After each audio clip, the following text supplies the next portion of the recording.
What? Why are you shaking your head? You're welcome.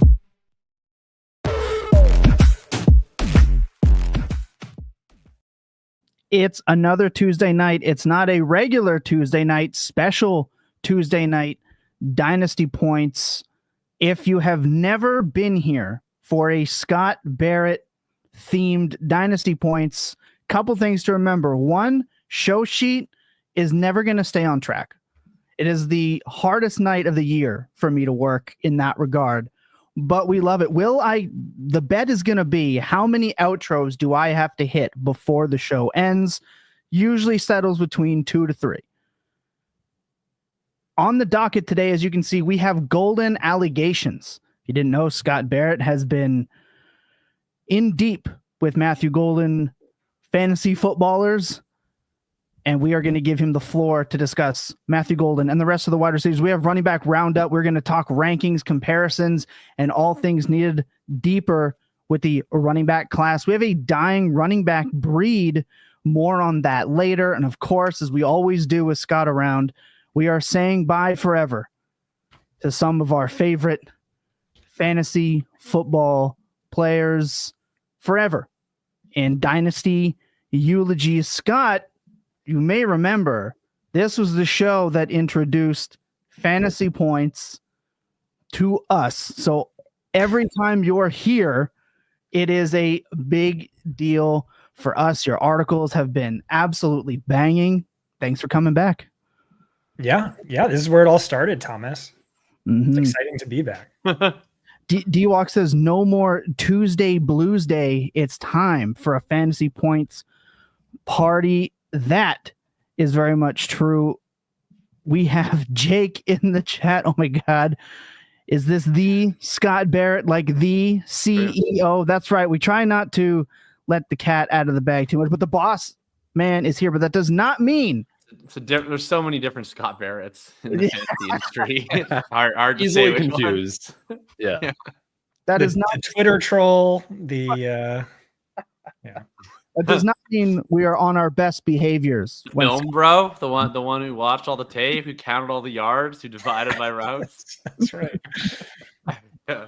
With that being said, I'm just going to kick this right off. A wild 2025 rookie class season, the scouting season. A lot of people just can't seem to agree on a lot of things. And as mentioned, the golden allegations. If people have not been following up the tweets, just watch the film, bro. Not a round one caliber prospect based on the analytics. Scott Barrett, what do you have to say for yourself? Because these people are coming at you like you have him ranked as the 24th best wide receiver in this class. Yeah, I mean, I don't know why this is all that controversial. I don't know why. I don't know. It's really all that entertaining, but yeah, I mean, it's just Matthew Golden just does not have anything close to a round one caliber wide receiver. I mean, you could have said the exact same thing about Xavier Legette, Ricky Pearsall, maybe Xavier Worthy last year. But it's just like even more egregious than, Worthy, but maybe not Xavier Legette. It's just not great. I did a Twitter thread on it, just the quick hits of this.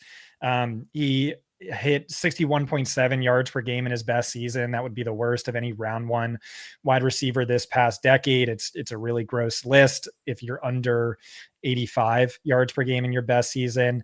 And the year before that at Houston, he was third on the team in receiving yards behind Sam Brown and Joseph Manjack IV, which Sam Brown, I believe, ran Bennett. I did not Nevada, make up. Didn't quite get it done. Yeah. And so then you have this year, which isn't even a 1 year wonder. It's really more of a 4-game wonder. And those games all came when Isaiah Bond was hurt. If you select for only games, Bond was healthy. Bond was more productive, more efficient by yards per route run, had over 100 yards in that 8-game sample. And so what are you left with? You're left with he's really fast, but this is something I've harped on for a really long time. Look at the top 30 fastest wide receivers, and combine history. It's all like the biggest busts, the biggest reaches in NFL history. There's only one 1,000-yard receiver on the list. It's Santana Moss. And then like, I don't even think he's fast. So like even if it's the 40-yard dash time that's inflating his draft capital, he's not of the archetype. Well, no, I'll get to that. I don't think he's fat. Like, this has been a conspiracy theory that, Sam Monson dug into, Mike Renner dug into, View dug into, but it's like, it looks like it was incorrectly timed. And if you like start it from where you would typically start any receiver, like their hand leaves the ground, it's really closer to like, still a great 4.37 or something, but it's not, this freakish elite speed. And like by GPS tracking, he was mid. And like every film bro would tell you, like, you don't see that speed on tape like you do with an Isaiah Bond. And then so if this potentially fraudulent as 40 is inflating his draft stock, like I don't think it's all that valuable from a fantasy perspective, because he's just not of the archetype that succeeds for fantasy. He's of the better in real football than fantasy archetype. 0.188 career targets per route run. That ranks 43rd of 48 combine invite wide receivers in this year's class. 9th percentile historically. And so just added up is just like, I think this is a reach. I don't think he's a great pick. I don't think he's a good pick for fantasy. He checked in as what, my wide receiver 5 or whatever. And like it's a gross class. Like I'm not super mad or fuming over like people having him. That I definitely think it's stupid if he goes above Tet McMillan. That's major Henry Ruggs over CeeDee Lamb vibes.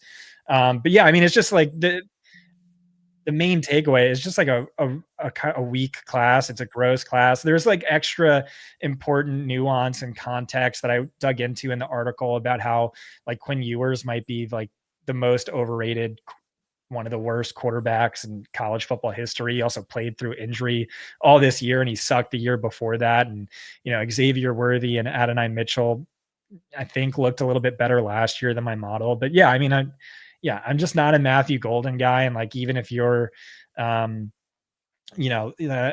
projected draft capital slave, there's reasons to be skeptical. I think that, and I talked about this morning, if people caught me on ADP chasing, so I'll be a little bit repetitive, but for a long time, and it seems like it might continue, the fantasy industry, I think, there are clear differences between what a high ceiling prospect is from an NFL capacity and what a high ceiling prospect is for a fantasy capacity. And so you always read, if you're just reading like NFL draft content, is you're going to see Matthew Golden phrased as more of a boom bust, high ceiling prospect in the NFL world. And then Egbuka, a wide receiver that it seems like is probably going to get drafted after him, most likely, as a sort of high floor, low ceiling player. But in fantasy, I think it's actually quite the opposite. It's if you're a player like Egbuka, yes, from an NFL perspective, he's primarily going to be winning in the short and intermediate areas, which you can find inferior players to replace maybe 70, 80% of that production. But from a fantasy perspective, the points count all the same. And he's a player that succeeds on routes that are very fantasy valuable. He has the ability to compile a large amount of volume and compile a lot of PPR points. It's, the case that we were making about Lad McConkey last year of like, this is a guy who, despite being in theory a low ceiling player, like you can get a really high ceiling in fantasy football if you just consistently draw targets and produce on volume. And Golden, his path to upside probably looks more like, I mentioned Emmanuel Sanders before, I think last week, Jordan Addison, like these sort of like not straight go ball types, but like the secondary wide receiver who tries to beat up on the zone as a secondary option. Someone else draws coverage. So you win on the post, you win on the deep digs, and the ceiling games look more like 4 for 90 and 1, and that's fine. That's like, if he hits that archetype, he'll be a totally fine player. I mean, Jordan Addison's a very helpful player to have on your fantasy team, but I think that is the ceiling for him. Like Addison's prospect profile was substantially better, demonstrated a way higher level of volume earning in college, but that's still not like a guy you ever, want to pay 2 base first for or anything close to that. That's like a guy who's like going to be the wide receiver 21 or something in a given year. So I think from a fantasy perspective that he's kind of a low floor because of the production profile, and then like very mid ceiling player, which you could argue should still be like the wide receiver 4 in this class because like Scott said, I think it's poor, but it'll come down to where he goes, because the ironic thing with this is like the fantasy community is so dominated by number driven analysis at this point that in the NFL draft he might go ahead of Ted McMillan, but there's a 0% chance he's going ahead of Ted McMillan in like more than 1% of dynasty rookie drafts. So it's going to wind up being a distinction of difference. Like, I don't like Golden. I think he's going to get overdrafted in the real life draft, but like he's probably gonna have an ADP of like the 201, and it'll be like totally in line with where I rank him. Yeah. Brett, by the way, comped him to Tyler Lockett, which kind of like fits in that mold. But Brett didn't love the film. He had him as his wide receiver 6 or maybe even 7 if you count Travis Hunter. But yeah, people were so mad at me for not watching the film or not giving film takes. Like that's just not what I do. Typically Brett and I, like, we 3 times a week will watch a bunch of tape together. And I've just been so busy, really have spent minimal time watching these players beyond just like basic highlight reels. And people are so mad at me for not doing that. That's just not like what I try and do with this article. Like, I just try and like imagine myself going, like, working as like some analytics nerd for an NFL team, and then just like going to the war room where all the scouts are. And it's like, here's what I'm seeing based on the numbers. Like, do you have an answer for this? Why was he outproduced by Joseph Manjack the 4th? And then you're like, well, it's because Joseph Manjack the 4th is going to be a first round pick next year. Or it's because, he was a screen merchant and Golden was just, drawing defender, whatever it is. And so like, that's all I'm trying to do with this. And I'm just saying, based on the analytics, it's possible he's this, you watch the tape and he's just unbelievable. And Quinn Ewers just is the worst ever. But I don't know. Brett agreed. He didn't love the film. And then even the Ewers thing, by the way, it doesn't really explain Bond. But, when I published this article with the rankings, that was before we found out, Bond was an absolute piece of shit, but allegedly. But yeah. I'm just so glad that we don't have Quinn Ewers in our lives anymore, because the whole concept of like, it's now been like 6 different prospects where everybody's like, look, like, you can't even look at the numbers for these players because like Quinn Ewers is the worst quarterback you've ever seen. And then like, I just feel constantly gaslit because he's probably going to get drafted in like round 4. So it's like, he's simultaneously the worst quarterback ever, but he's going to get drafted. It's like, people talk about him like he's Alex Orgy.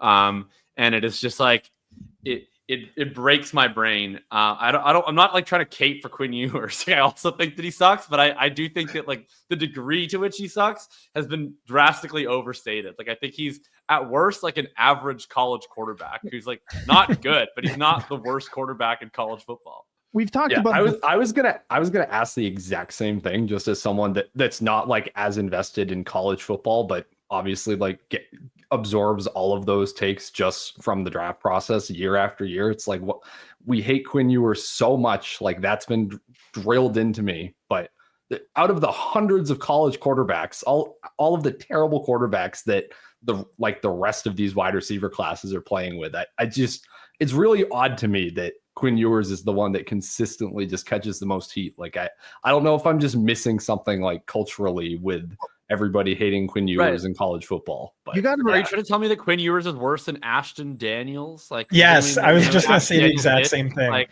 it's like, I don't think that he's worse than Ashton Daniels. Like, I find that to be preposterous. Like, I guarantee you that like 90% of people who like do like, oh, Quinn Ewers sucks, couldn't fucking name the quarterback of the Stanford Cardinal. Like, so it's just like, give me a break. Yeah, pull up some Ashton Daniels tape.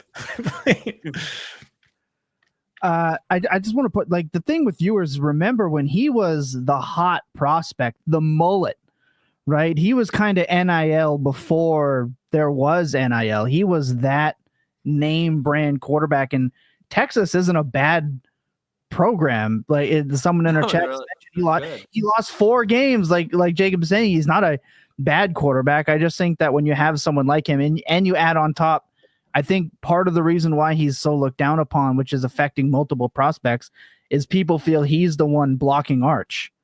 Mm-hmm. So we're cock blocking, everyone's favorite prospect, and he's also not winning natties and isn't putting up round one numbers. It's like you compile all that with media presence, and it's no surprise. But I totally agree. He's not the worst college quarterback, probably even in this draft. But you ask people. Go watch like the 7 different quarterbacks Colston Loveland played with this year. Like, those are the worst college quarterbacks you've ever seen in your life. Amazing. I will just ask this question. Last thing on Matthew Golden. If you look through the mock draft database, there are 3 spots here that come up the most consistent. And I just want a general. Oh God, Colts, Giants, and no, you're close. Cowboys, right? Nice. Can I finish, Ryan? Sorry. Just a nice. Yes. Jake is chiming in with like the Houston Argonauts or whatever. So we have Dallas at 12 pops up the most often. That's the Texas Golden, and Texas. right? Yes, for Golden is in or out. I mean, like in on the sense that that's clearly the best case scenario for Matthew Golden. I don't know that I'm going to have like a ton of exposure, but like I would like him a lot better as the 12th overall pick to the Dallas Cowboys. Okay.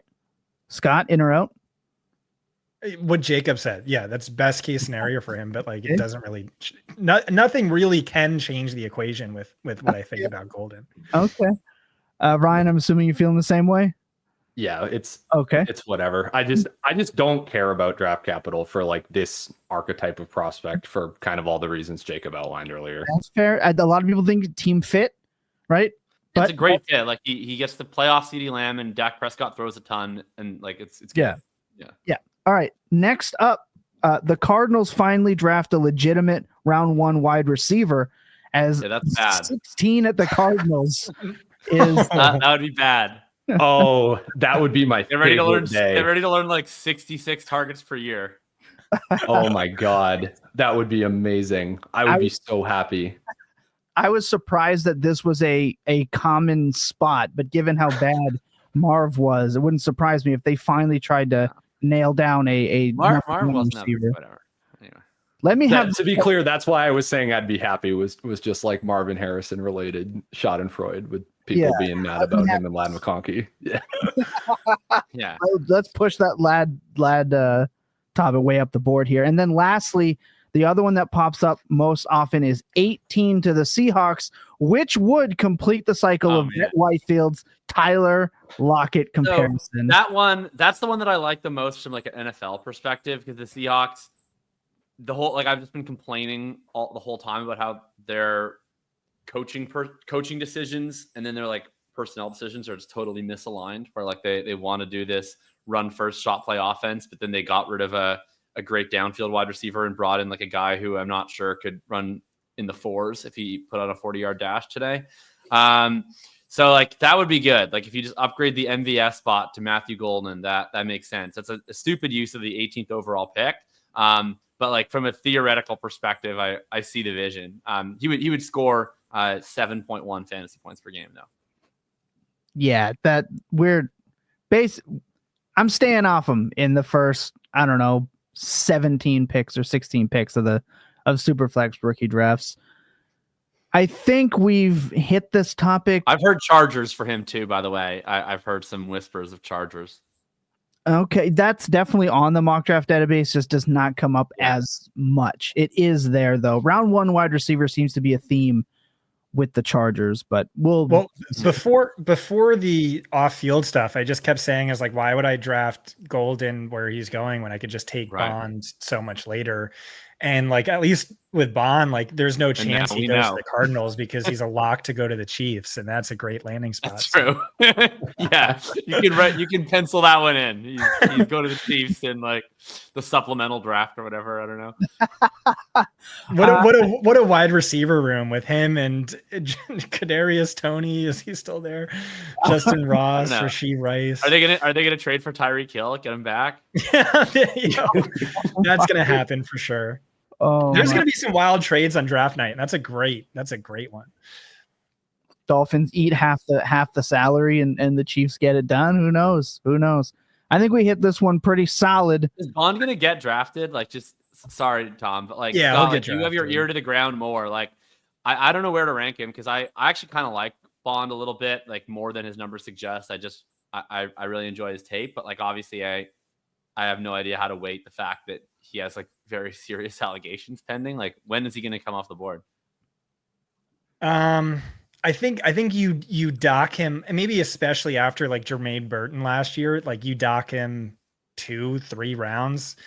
But then you just throw out whatever your model's waiting for draft capital is, because it was, not talent based. But like this is something that's important, like that we talk about, why Golden not being of the fantasy archetype is so important. Like otherwise, like I am such a draft capital truther, and it is not because how like some other people use their model where it's a proxy for talent, where it's like the NFL is telling us how good, like that's certainly a part of it, but it's just the team is like so invested in your success that it's going to overlook concerns, a slow learning curve. They're going to give you every chance to exceed and like look past your failures. Mm-hmm.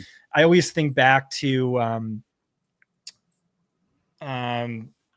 Jason Light, or maybe he was one, and then the Cardinals GM, where it was like Greg Dortch didn't say it, but like one of the other wide receivers said it. It was like, our 2 UDFAs are better than our day 2 guy, but we can't play you.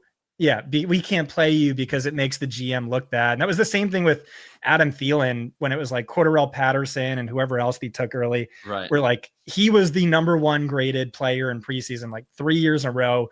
Brett Whitefield was like, dude, this guy is insane. He's going to break out one day. And he just never got the playing time. And then he did. And, he was lights out from there. And so like, we'll talk about this with running backs. We talked about this with Najee Harris a number of years ago. And like that, and more recently, like how many touches would Najee Harris have had if he was a round 2 pick instead of a round 1? And like, there's so many examples of that. I don't remember what running back, like the threshold changes so much. We're going to talk about this when we get into like Judkins later, but like if you're drafted really highly, like Najee was, it's like your career has to be like, you have to be so bad, like below a certain threshold to lose touches. You have to be CEH. Yeah. Every other running back, it's like you have to surpass a certain threshold to gain touches. And it's just like, it works like in total reverse. And it's like harder running back because there's only one on the field at a time. Wide receiver, the slight difference is like a running back, at least for a short period of time, you can just get by on opportunity alone. Like even if you downright suck in the short run, so long as you get fed touches, you will score fantasy points. I mean, that's not sustainable forever, but at least works in the short run. It doesn't really work that way wide receiver. Like if, Jalen Reagor like basically got a completely full route share for like 2 years off of his draft capital, but like he still didn't score any points because he just like couldn't get open, earn any targets, or do anything. So like it is Jover immediately as a wide receiver, even if you get all the snaps, because there's just no way to like directly hand the ball into your gullet. I mean, Reagor like maintained way more value than he should have, but maybe we've kind of like we're now more woke to just like, yeah, if your yards per route run is below 1 as a rookie, you're just dead, and we realize that now. But yeah, like this is like my theory is like, imagine there's the same player cloned 3 times, and like this player goes round 1 on one team, round 5 on another team, round 7 on another team. Like it's certainly possible like the round 1 version, this guy becomes an all-pro, or like the day 2 version is just like a middling second stringer, and like the round 7 guy just is out of the league in 2 years. Like where it's really like maybe it's that important, and like the skill differences like outside of like the polar extremes are like fairly tight. I don't know, that's just like a thread I'll go down sometimes, but like I really think that's true to some degree. And like of course, like more obviously, it's like what would have happened if Puka Nacua went to any other team, or what would have happened, so many examples of that. Yeah, 100%. Let's move to running backs. We're going to take this time, take a quick break, get a beverage. Well, we're not going to be gone that long. We're just going to be gone a quick few seconds, but sit tight. You're not going to want to miss what we have coming up. Don't go anywhere.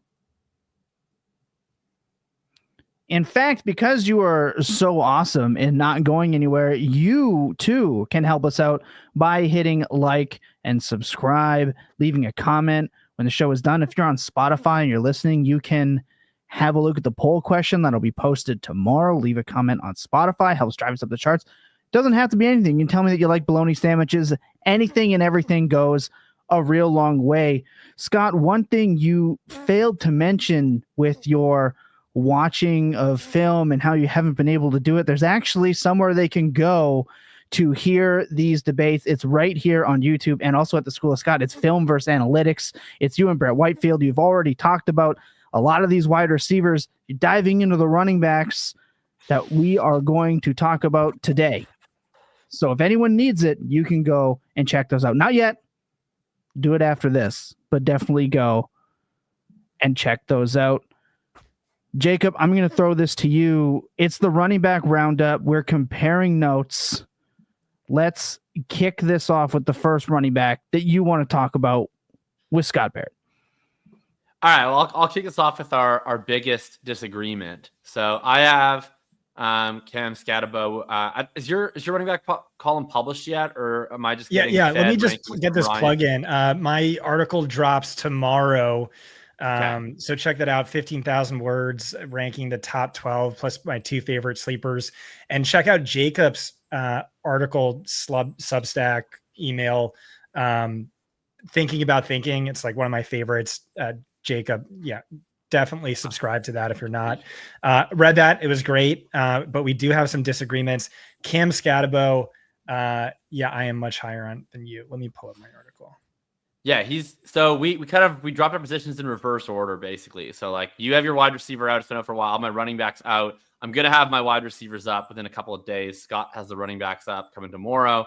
But we'll spoil a couple of his rankings, I guess, today. So yeah, let's do it. I have Cam Skattebo down at RB9 in mine, and Scott, I believe you have him at RB3. Is that correct? That's right. Yeah. Cool. So that's by far our widest spread. I'll just say first off, this is between wide receiver and running back. It's like I think the most we've ever agreed. We don't have that many wide spreads. This is a big one. What's the pro Skattebo case for RB3 in this class? Well, I mean, so he's in a tight tier 3 with like 3 other guys. But I mean, pass catching upside is like obviously so important. It certainly has that head and shoulders over a Quinshon Judkins, over a Kaleb Johnson. The stats are just insanely dank. My model tends not to care too much about age as much as everyone else. And I think you can excuse it in Cam Skattebo's case, but and then you're left with just like he started off in the FCS, but he was elite for FCS standards, and I wouldn't mention it if it wasn't like 95th percentile or better. Goes to Arizona State last year. It's really one of the greatest seasons in college football history, all capped with one of the greatest games I've ever witnessed live. The big stat you hear everywhere is he's the only other running back to ever record 1,600 plus rushing yards and 600 plus receiving yards in a single season besides Christian McCaffrey. Even if you drop that to 800 plus rushing yards, then only Saquon Barkley would join him. The most missed tackles forced of any running back or any power conference running back in any season in PFF college history. That goes back a decade plus. All the metrics look great, like legitimately all of them. You can poke some holes, but I think I can refute them fairly easily. And so what you're left with is the athleticism concern. And if you take the pro day at face value, you don't tweak it for being a pro day relative to a combine. It's not all that concerning to me. It's really basically a clone of David Montgomery, Kareem Hunt, Mark Ingram, except with better jumps. And so like maybe you question the long speed. I certainly think that's more than fair. You don't really see that in the numbers. He third best in the class at percentage of carries gaining 10 or more yards. He was fifth among power conference running backs in carries gaining 30 plus yards. And like he blew everyone out of the water in terms of explosives in the passing game and double the next closest power conference running back. But I mean, like what's more important for getting touches at the next level is being an elite singles and doubles hitter in a way that maybe Kaleb Johnson isn't, with the worrisome success rate. And so like, I think at a bare minimum, he's great at that. And I also think the explosives are overrated anyway. Like Eddie George averaged 140 plus yard run every 800 career carries. And there's like so many other, Najee Harris has never done it. There's so many examples of that. But like, again, elite pass catching, really impressive rushing efficiency marks. And so I just couldn't in good conscience rank him any lower. This is pre-draft. Like, yeah, sure. If he goes round 4, yeah, he'll move considerably down in my rankings, but it's just like a great archetype for fantasy, and the stats are out of control. Yeah. So I'll say that the big difference for me, I mean, first off, I'm taking draft capital into account in a pretty large way in my rankings, or projected draft capital, that is. And there's a pretty big divide after the top 5 guys on that. So to me, the top 5 in projected draft capital were always going to be my top 5 running backs in some order, even though I really don't like one of them. And so the highest I was ever going to rank him realistically was 6. I have him in the same tier as everybody 6 through 9. He just happens to be at the bottom of that tier. And I almost regret not having him at 8 just based on the fantasy upside. Don't refute anything you said about the pass catching. Like, legitimately, really smooth pass catcher. I think I even said this in the article. Like, out of every running back in this class, outside of like he's so good, you're never going to want to take him off the field, he would be the guy that I'm most like convinced is going to have a locked in LDD 2-minute role. He's going to be out there on 3rd and 8. He's going to be in there in the 2-minute drill. He's going to be catching passes. That's going to be awesome. And then the question is just like, basically, I mean, we went back and forth this a little bit in our group chat. If he's David Montgomery as a runner and like Fat Lenny as a receiver, like that's awesome. If he's some of these other guys who had really impressive college careers, but just couldn't do anything in the pros, like, guys that come to mind are Monty Ball, Najee Harris recently. That's where it's like, if he's just non-viable as a rusher, then it doesn't matter. Then he's just Samaje Perine, who's just a big third down back who is really fun to put into your DraftKings lineups at 5,200 every time the starter gets hurt. And I think it's like going to be one of those two. And I don't know if there's a major in between, because I think ultimately it just comes down to, is he able to replicate what he did in college as a rusher? Because legitimately, I have no pushback on, he was in the 2024 season. He was a very effective college football running back. Like that is unequivocally true. His missed tackle rates are through the roof. I think everything else about his profile kind of flows from the missed tackles forced ability, from the chunk runs to the yards after contact, etc. My issue, and it's I guess like a film issue more than anything else, paired with the athletic testing, is I look at guys like Connor or Montgomery or Hunt who are slow, but I would say like those are reliably good decision makers, and they know who they are. They're like self-aware running backs who understand their limitations, and then they mitigate those limitations by making good decisions, by getting north-south and taking dudes on. And I found Skattebo to be a very not self-aware running back, at least in my perception of the tape. Like, I think he's often bouncing himself into space. He's creating conflict with defenders, and that works a lot of the time because he's in a pretty crappy Big 12 conference against a lot of small dudes that are prepared to work against spread offenses, and he's winning engagements with defenders in space and firing forward. I just don't know how many of those he's going to win as a back who's in the upper 4.6s, maybe early 4.7s as a speed player, and who's big but not huge. He's like 219 pounds, which is not like Derrick Henry size. It's not even Ramondre Stevenson size. And so I just have major concerns that that's a sustainable recipe against NFL athletes with NFL size at the linebacker position. And I could see a world where he's just going to get himself into trouble relentlessly, and he's going to get converted to a third down back role. That being said, that's basis on right now he's projected to go late round 3, maybe early round 4 in draft capital, to the point where I don't think that he's guaranteed much that he can't earn. If that does not happen and he goes round 2, you're going to see a massive change in my rank on Skattebo. Because at that point, like we said, if the baseline is a team's drafting him to be their 3-down workhorse, then I know he's going to score fantasy points right away. And then we just get to wait and see, like, is this guy actually doing it in a sustainable way, or is he going to lose his job? But if he's going to walk in and be a day one workhorse, I'll take the bet and I'll deal with trading him later.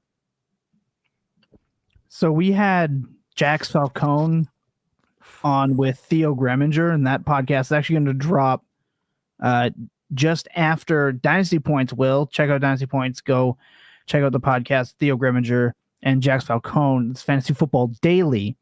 And he mentioned second round Kansas City landing spot for Skattebo being his real. That's so much fun. Oh my God. You know what? There's shades. There's hardcore shades of Pacheco, and like even more so Carson Steele to Skattebo. So I love that. Well, do you remember like this is like, do you remember like the 3 weeks? I think it was 2 or 3 years ago of Darrell Williams, like where it's like simultaneously you're like, this is the worst running back I've ever seen in my life, but also you're like lock him in for 25 a game.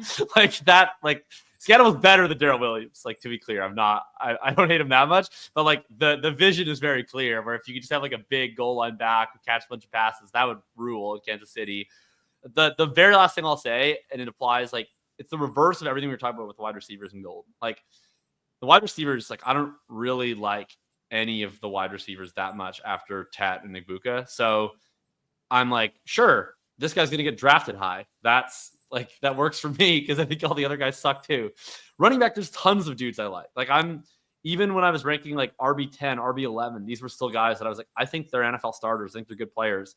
And so I was less inclined, or it was a lot harder for me to switch into pure fantasy football mode and rank Skattebo highly when there was other dudes that I was like, I just think this guy rocks in a way that I feel no way about with a lot of the wide receivers.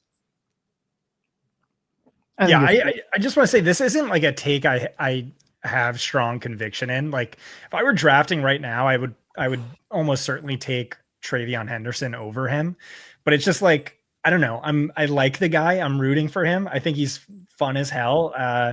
And like the stats are crazy good, but yeah, I mean, Brett does not agree with me at all. He's like, he was like, it's like, I was talking about him from a fantasy perspective, and he's like, okay, yeah, maybe he's like LaDainian Tomlinson if LaDainian Tomlinson had practice squad caliber burst athleticism and long speed, you know, which like doesn't sound great. His comp for him is like, he thinks what you're going to get in the NFL is like what we got from Chicago era David Montgomery, but like worse, where it's like he really needs a good offensive line, in part because of the vision concerns you brought up. But it's like, yeah, he'll force like 3 missed tackles, but still gain like 2 yards on a play. And like he'll average 3.6 yards per carry. But you and I were like also drooling about this as like fat 2019 Lenny, like the dream where it's like, okay, the team sucks, but he's a bell cow who gets a ton of touches, averages 3.6 yards per carry, but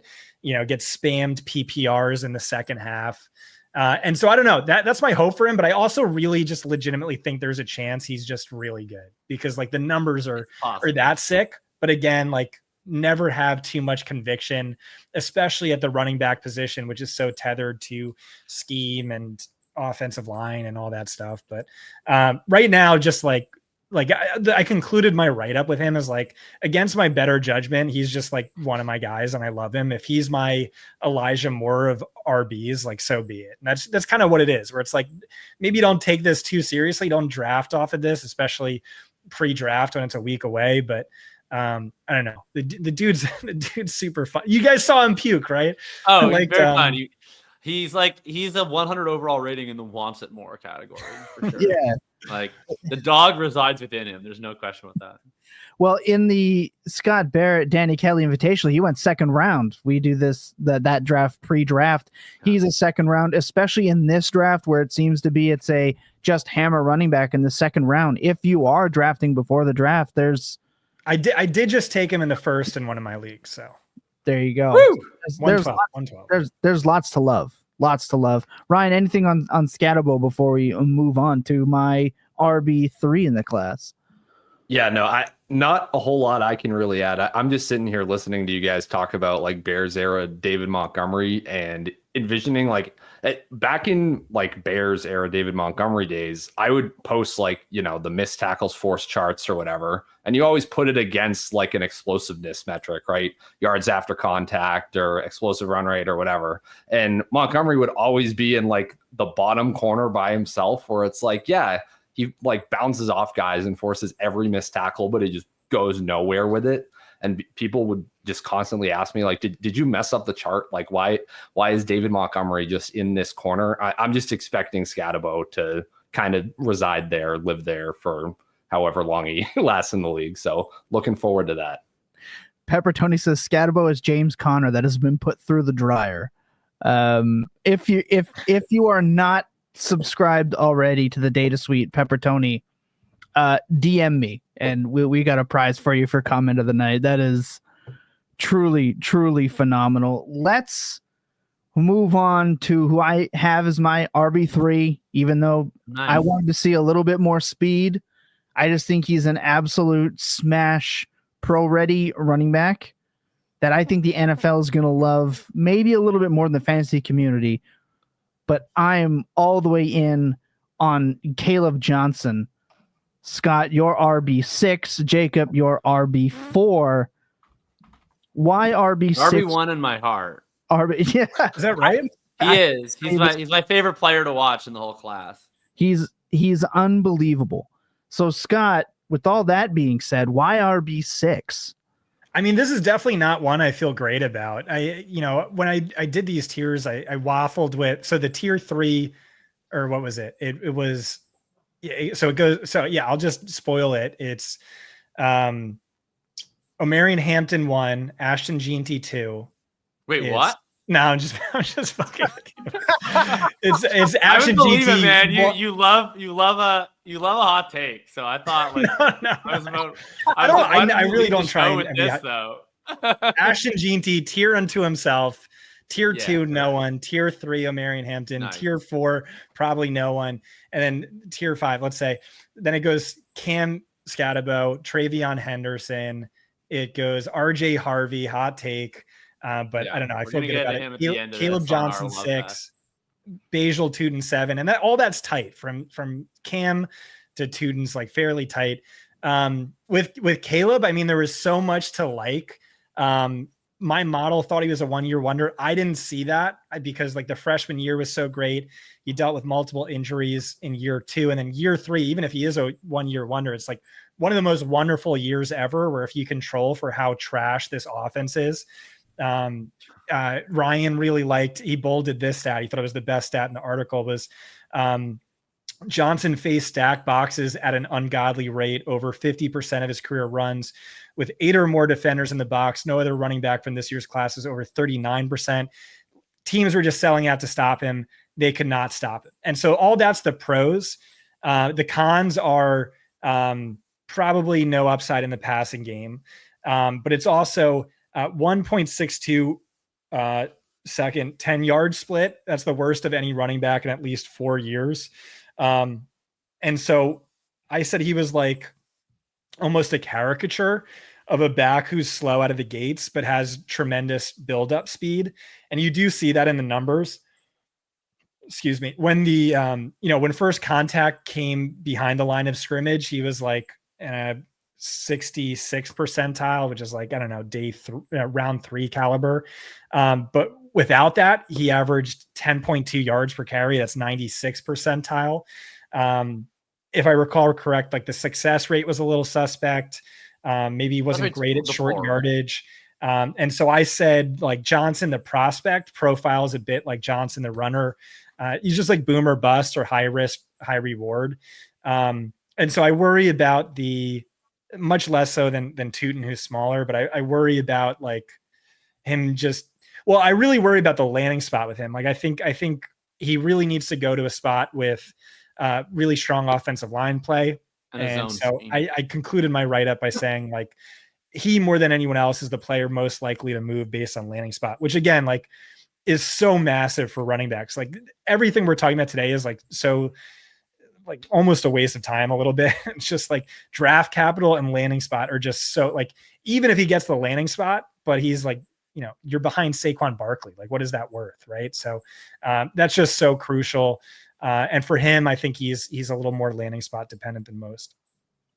Well, the landing spot that I've maintained that I think is going to happen, which I think is like simultaneously the best and worst landing spot, is I think that he's going to go in round 2 to the Ravens. That's like just a take that I believe in my heart. I just think he would be such an incredible real life fit there. That is awesome.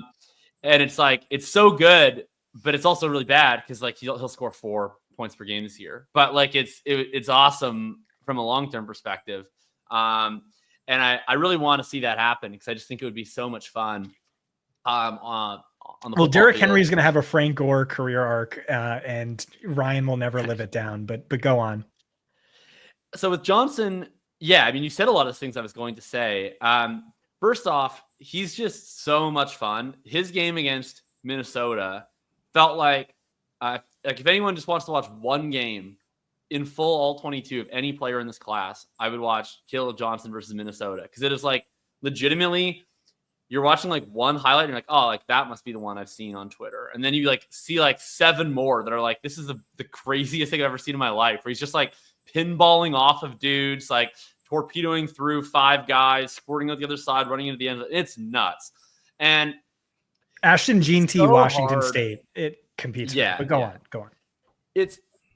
Ashton GT is like, it's like not, it's just, you lose the surprise factor because every time you tune on Ashton GT, you're just like, I'm expecting to see the greatest thing I've ever seen in my entire life. So it was the wow factor caught me a little bit more with the Johnson take.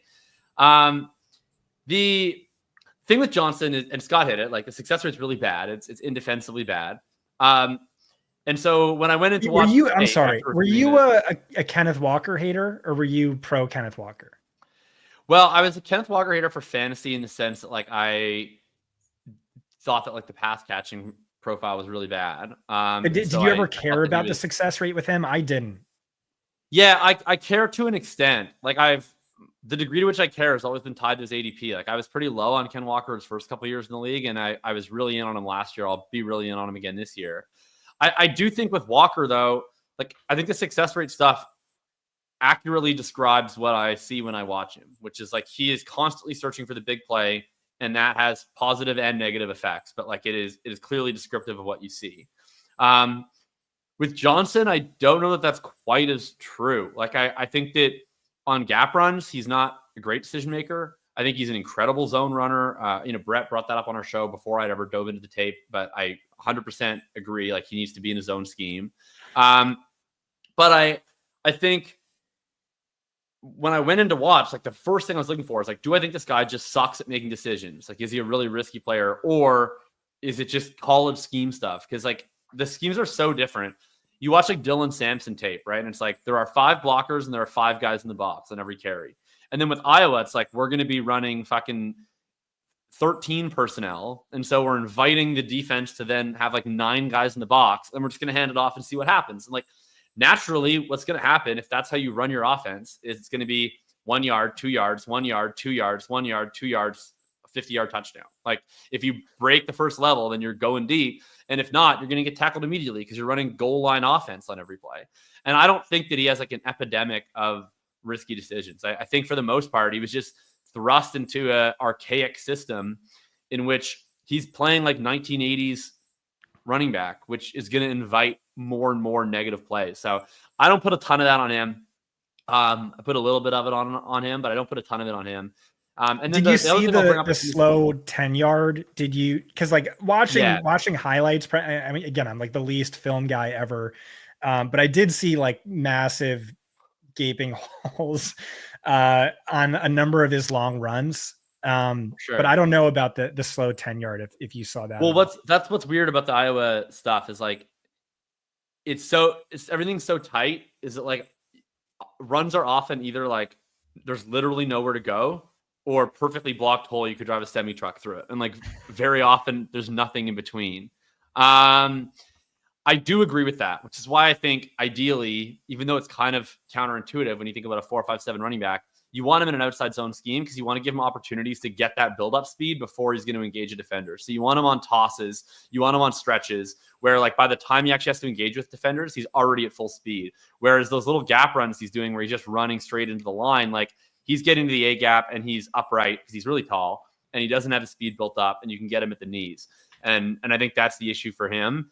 The last thing I'll say on Johnson is I think that he's been treated like he's a total zero as a pass catcher, and I think that's a little unfair. We've seen this with other running backs in systems like Iowa. Like you think of Jonathan Taylor, you think of Leonard Fournette. There's running backs where their raw pass catching totals are nothing because the team's raw pass catching total is nothing. Yeah.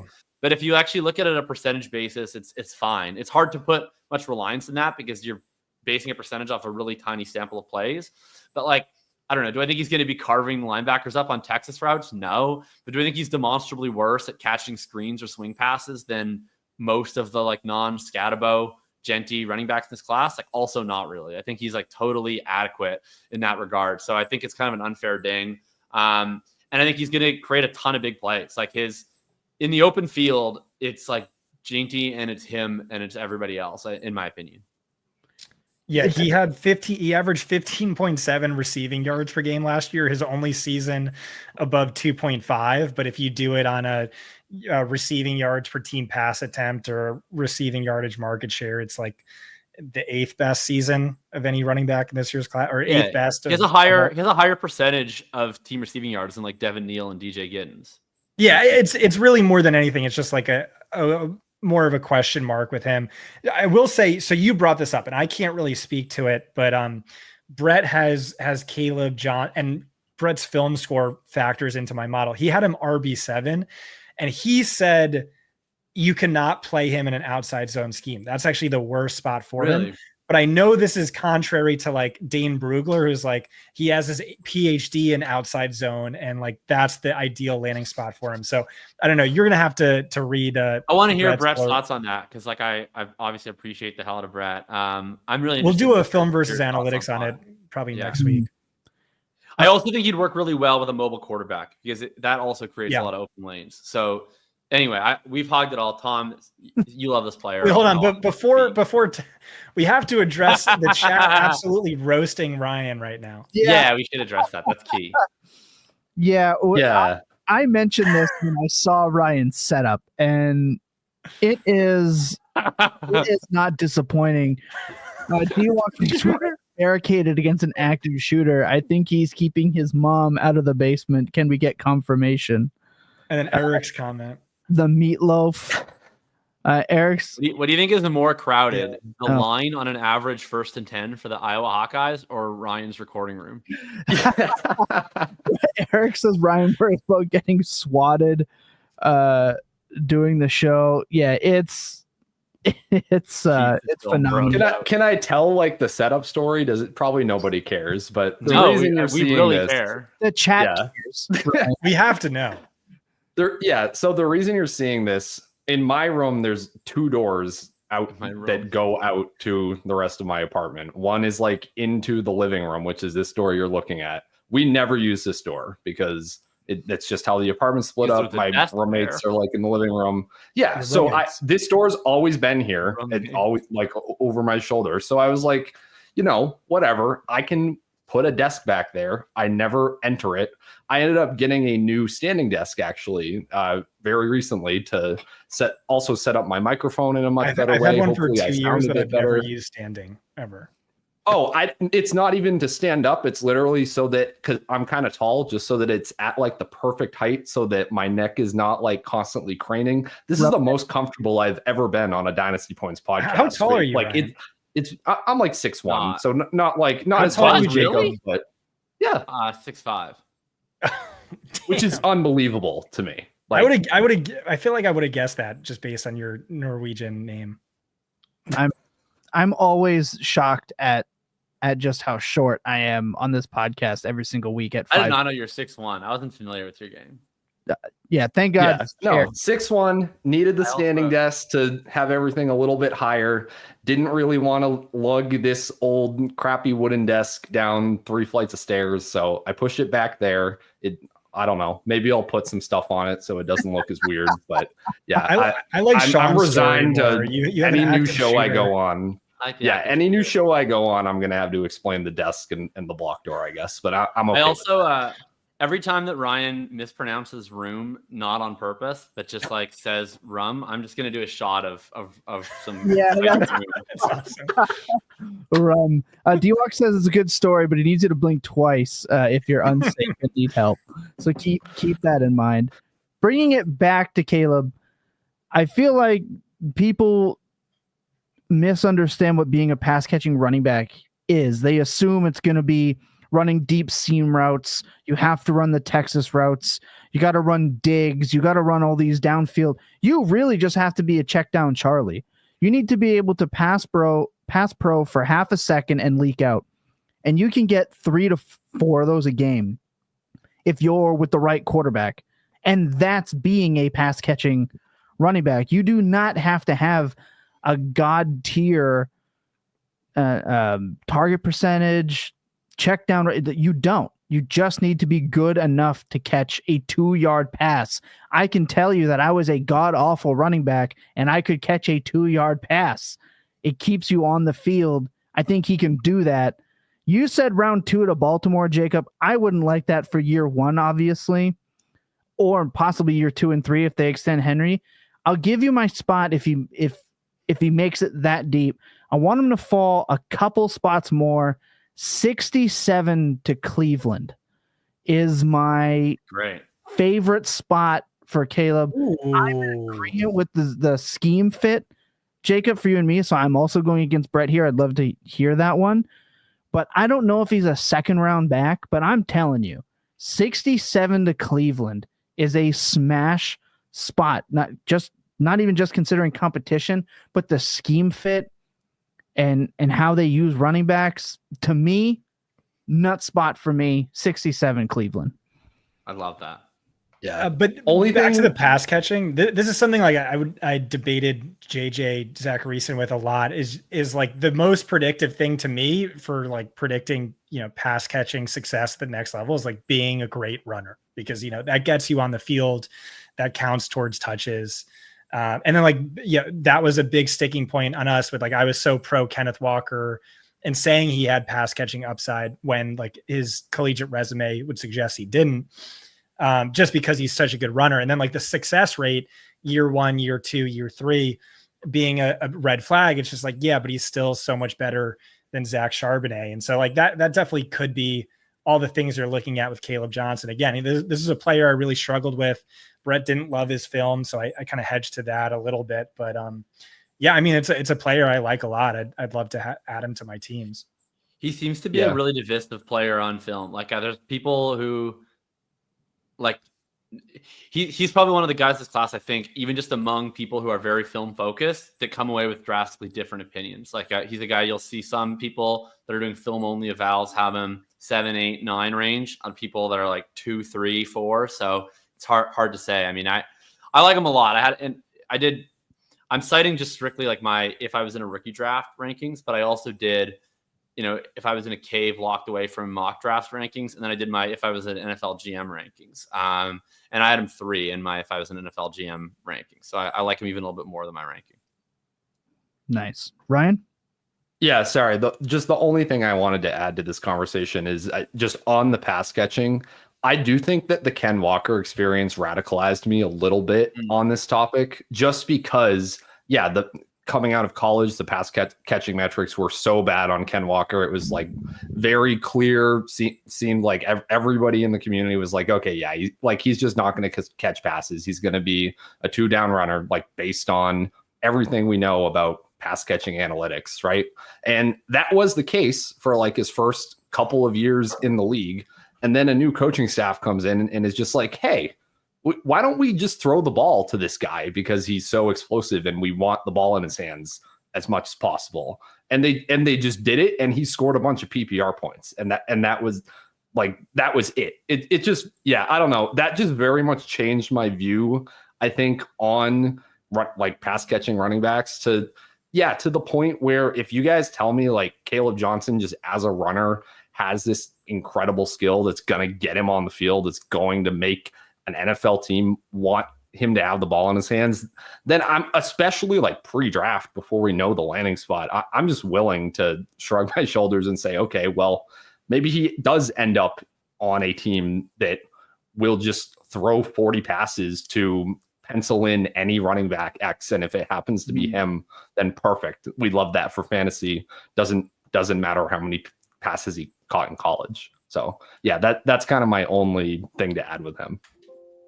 We I know we're going to segue into a vigorous Quinshon Judkins debate, but it's going to be a flaccid debate. Okay, all right, all right. But well, actually, a quick stat on Caleb Johnson is that Ashton Jeanty had more yards after contact and missed tackles forced last year than Caleb Johnson had in his entire career. But yeah, like one of my issues is like I don't Should have see. just stayed in college for 2 more years, like all the other guys. And then you'd have I like Caleb Johnson a lot, but like I also don't see too much separating him from Bhayshul Tuten, who I also think is like a very similar prospect. And where do you have Bhayshul Tuten? I have him one spot low. I have Tuten like seemingly really low, but I like him more than my rank. I have him at 10, but that's more just because I like a lot of other guys. And because his draft capital projection is really shaky. But I'm intrigued by him. Like I think he goes like 10 spots behind Caleb. I mean, if he goes on day 2, I will move him up. I think he's gonna like. I'm just going off of like. I don't have any inside information, so I'm just going off of like aggregated mock draft databases. Which Ryan can finally speak to a prospect, like as the new resident SPORQ dork. How athletic is Bhayshul Tuten? Yeah. Oh man. I wish I think it's 3rd or 4th highest SPORQ score since 2000, something like that. 4th just behind only Saquon, Jonathan Stewart, and AJ Dillon. And we know like the NFL just drools over that. Yeah. That's why Theo Greminger thinks he's going in the 2nd round, because teams are going to chase explosive upside. 49ers are drafting a running back, and everybody knows that he's athletic. Everybody knew he's athletic before the combine, and his mock draft like projection didn't change, and like everybody certainly knows now. Well, he was projected round 6, and then he jumped up to round 4, and in reality he's going to go like round 2 or round 3. Yeah, but like why do we think he's going to go round 2? Like I mean, maybe he will. I don't know. It's like so I don't want to go tooting my own horn. That was bad or anything, but I had him as day 2 before the combine, before I ever factored in the athleticism. One of the stats in the article that Ryan bolded as being especially important was he was 95th percentile or better in both career yards after contact per attempt and career missed tackles forced per touch. Only other 95th percentile or better marks from power conference running backs are Bijan, Etienne, Kenneth Walker, Javonte. And so there's that. I mean, like that removes the FCS, and he is a lot older, but like he has among the best stats, and then he has the freakish athleticism on top of it. My issues with Tuten, and they're like very solvable issues, was just like I'm looking at a running back who the metrics love, and he's super athletic. But and again, maybe he goes round 2, and then this is a moot point. But like currently, he's projected to go day 3. He's never handled a high level of volume, and he doesn't have any sort of pass catching profile. So I'm looking at a to this point run only back who has not been a high volume back, who has a very shaky draft capital projection, and it was tough for me to put him above other guys who I also really like, but who add more of those things answered for me. But. I mean, he had 200 touches in both of his last 2 years. No other running back was over 50. So last year, that's like a workhorse to me. It's not nothing. It's like, but it's a lot less than like the top guys. Like it's a like several degrees lower than. I mean, it's Virginia Tech. It's not Iowa, which is 1950s playbook. I don't know. I get a lot of. Maybe it's just like me wanting to be a hipster and like getting annoyed by like how many people like Bhayshul Tuten. Like my write up on him was like mostly just like making comedic jokes about Pitchfork music reviews, with like a little bit of film. Didn't you do that for Jarquez Hunter too? Well, that was the thing. It was like the Jarquez Hunter was playing off the Tuten. Okay. Like I did a whole thing about how Tuten is Neutral Milk Hotel, and then I had to. I love Neutral Milk Hotel. Why? Yeah, well, no wonder. Yeah. Do you not like Neutral Milk Hotel? No, I love Neutral Milk Hotel. If you look right Okay. behind me, in the airplane over the sea is in the top left. Oh, hell yeah. corner of And the my Strokes, album and art I on my can't see the wall. rest. Yeah. So I like Neutral Milk Hotel. Absolutely. It's just like they're the classic band of like guy like who likes indie music comes up to you at a bar and is like, dude, have you ever heard Neutral Milk Hotel? And it's like, yes, I fucking have heard Neutral Milk Hotel. You fucking annoying asshole. And that's how I feel about Bhayshul Tuten. So what? You're just like a meta hipster then. You like Neutral Milk Hotel? Yeah. I do like, and I like Bhayshul Tuten, but it just like annoys me how much everybody else likes him. Well, it became cool, and so it's not cool to you anymore because you're too cool Right. for it to be cool for you after the fact. And we all know It's meta hipsterdom. Yeah, what's weird? I think like realistically, like Harvey, if we just like try to talk about football for like a second after I derailed it, like Harvey, Tuten, and Hunter from like a Zoom. Wait, hold on. Has Brian ever heard of Neutral Milk Hotel? No, I have no idea what you guys are Oh my talking god. about. Absolutely no clue. Me either. Jesus Christ. Anyway, here's Wonderwall. He's a Zach Brown band fan. You guys, That's if true, it's yeah. if a it's little not different. Pop Smoke or drill music, I probably don't know what it is. All right, The only that's drill band I know are like the 80-year-old UK guys. yeah, Pete and Bass. See, you're They're pretty sick. They're kind of sick. Yeah, they are sick. We know that that's not your cup of tea because you said drill band. So we know. We know. I think we've hit this pretty well. We can move Wait, on. are we going to segue into RJ Harvey? What was that, Jacob? Yeah, I definitely want to talk about RJ Harvey. I want to bring us all together. There we go. There's one, are we just skipping Judkins because it's too flaccid? No, we can talk about Judkins first if you Okay. want. Yeah. See, that's where we were going. Judkins, RB8 for Scott, RB5 for Jacob. This feels like it is just a draft capital process difference, Jacob. This is the process difference. Like if you read my Judkins write up, like it's predominantly negative. So it's more, and I even have I have Judkins ranked as my real life RB8 in the class. So I don't really like Judkins materially more than Scott does. But I will say, Judkins metrics are just bad. Like they just are. There's no real way around it. I mean, they were good in 2022. But in 2024 and they weren't as good as Zach Evans in 2022. Former Dynasty no one's good as Zach Evans. I almost brought up Zach Evans earlier when you were like, what if guys didn't get drafted in round 6? But what could happen? But Judkins 2022 impressive. But people are like, oh, he just took a step back in 2024. His efficiency, like per touch stuff, are also crap in 2023. I know that the raw volume is much better, but it's one of the worst seasons ever about his 2023 season at all. And then 2024 is the same idea, just on less volume. So I've seen the argument that people say, well, Henderson got all the fun touches and Judkins only got the dirty work, and that's why his metrics were bad. He got all of the touches whatsoever in 2023 in an unreal Lane Kiffin offense, and his metrics were also really bad. And then the problem is you're reconciling with that with young player, high pedigree, super productive his first 2 years, really, really athletic. And I will say for Judkins,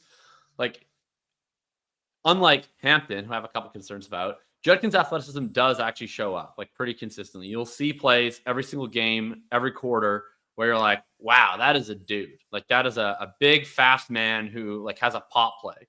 But then in between that, you'll just see inexplicable decisions and tackles for loss that never should have been, and just bad plays. And so to me, the question ultimately that will decide his future is all of the raw tools are there. If he can be the player that he is on his best plays consistently, down to down, then my ranking and my opinions are going to be disproven. They're going to look silly. I don't think I have to make that bet for him because I think there's so many other running backs in this class. I look at him, I understand that his metrics were actually a lot better, but I look at a guy like Trey Benson last year as another guy who was super athletic, very inconsistent decision maker. And, from a volume perspective, his final season, Judkins' final season are really similar. And in last year's class, I'm looking at it being I'll take the swing on Benson. Why not? Because there's a lot of kind of crappy running backs. But with Judkins, I'm looking at it why would I have to do the what if game when I can just draft a bunch of other unreal breakaway runners who we actually have proof of concept where they've turned their theoretical gifts into production on a real NFL field, like an RJ Harvey, like a Bhayshul Tuten. So I struggle with Judkins. All that being said, the reason I have him RB5 is just the simple fact that he's currently projected to go top 50. He has a strong volume pedigree. And if he's going to do that, then like I just have to really, really bet on a talented kid never developing with an opportunity where he's just going to get force-fed touches for at least a couple of years. And I'm not comfortable making that bet to the extent where I'm going to rank him in a range where I'm just never going to draft him ever. But I am going to be below consensus on him for sure.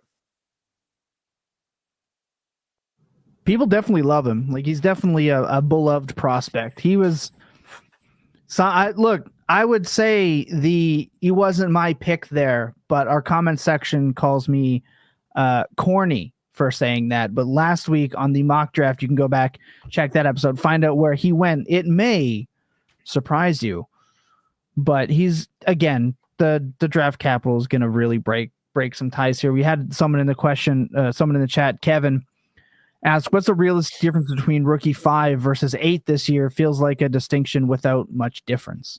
So, well, that's the whole thing I'm saying is like, this is such like a fruitless endeavor because draft capital and landing spot are so important. And I think NFL teams are viewing it the same way, where you have these clear top 3 to 4 to 5 guys. And then after that, there's like 9 guys who all feel tied. And then it's just a pick your flavor. Excuse me. And so, yeah, I think there's going to be big shocks, like a Bhayshul Tuten going much earlier than, I don't know, whoever the consensus RB7 is right now. Because, you know, one team's going to value that breakaway speed. Oh man, I don't know what's going on. I'm coughing like crazy. Someone else take over. Well, we get on this. Nah, man. I'm just in the chat making fun of myself for being older than RJ Harvey. That's kind of where my brain's at right now. Let's talk about RJ Harvey, because if there's one player in this whole class that seems to unite all the various different corners of fantasy points between Brett Whitefield, Scott, myself, and everybody else, like the love fest on RJ Harvey is pretty real. I have him RB6, which and I had him actually in my IRL rankings. I had him in RB4. So I like him even more than my RB6 ranking. It's just the draft capital that's holding me back from putting him ahead of other dudes. I just think he is absolutely unreal. Like the profile is actually very similar to Tuten in terms of like they're similar size. They both have like all of these fancy metrics from the missed tackles, the breakaway runs, the yards after contact. The two things that separate it for me is, one, I just like the tape better. I like the decision making better between the two of them. I prefer Harvey. And the other thing that's interesting about Harvey is now he can't pass block for shit. So that's going to hold him back a little bit in the receiving work. He's like not just like bad, but like ungodly bad in pass protection. His pass catching numbers are good though. Well, that's what I was going to say. His pass catching is awesome. And it's not only that he has like viable volume, he had a 2.5 ADOT, which like if you're hearing 2.5 ADOT, you're like, that's fucking unimpressive. For a running back, that's kind of crazy. Most running backs have negative ADOTs or starts with 0, but to have any sort of downfield profile is really cool. And he looks pretty smooth as a pass catcher. So I don't know if he's going to play on third downs because of the pass blocking, if he can't correct that. But I do think he's going to be a guy where when he's on the field, they're going to scheme touches to him in the pass game, and they're going to do it on downfield routes because they're going to want to get him in space that way, and he can actually do it. So that's why I like him more than Tuten. I like him more than the ton of running backs. Like I get that he's old. I don't hold that against him outside of just the mere fact of like, you'll get fewer usable dynasty years out of him, I guess. But like, if you look at his profile, he starts at a different school. I believe he was playing a different position, and then he ends up tearing an ACL, barely plays after that. So he essentially had to start his college career in like his 4th season, and that's why he's so much older. But ever since he's had an opportunity to play, he's lit it up. His 2023 and 2024 seasons are off the charts fantastic. Handled volume despite a smaller frame, just sees the field really well, converts the speed to actual on-field play. I love the guy. I think he's going to be a fantastic running back. Yeah, I really don't have anything to add. I think you nailed it. He played quarterback all throughout high school.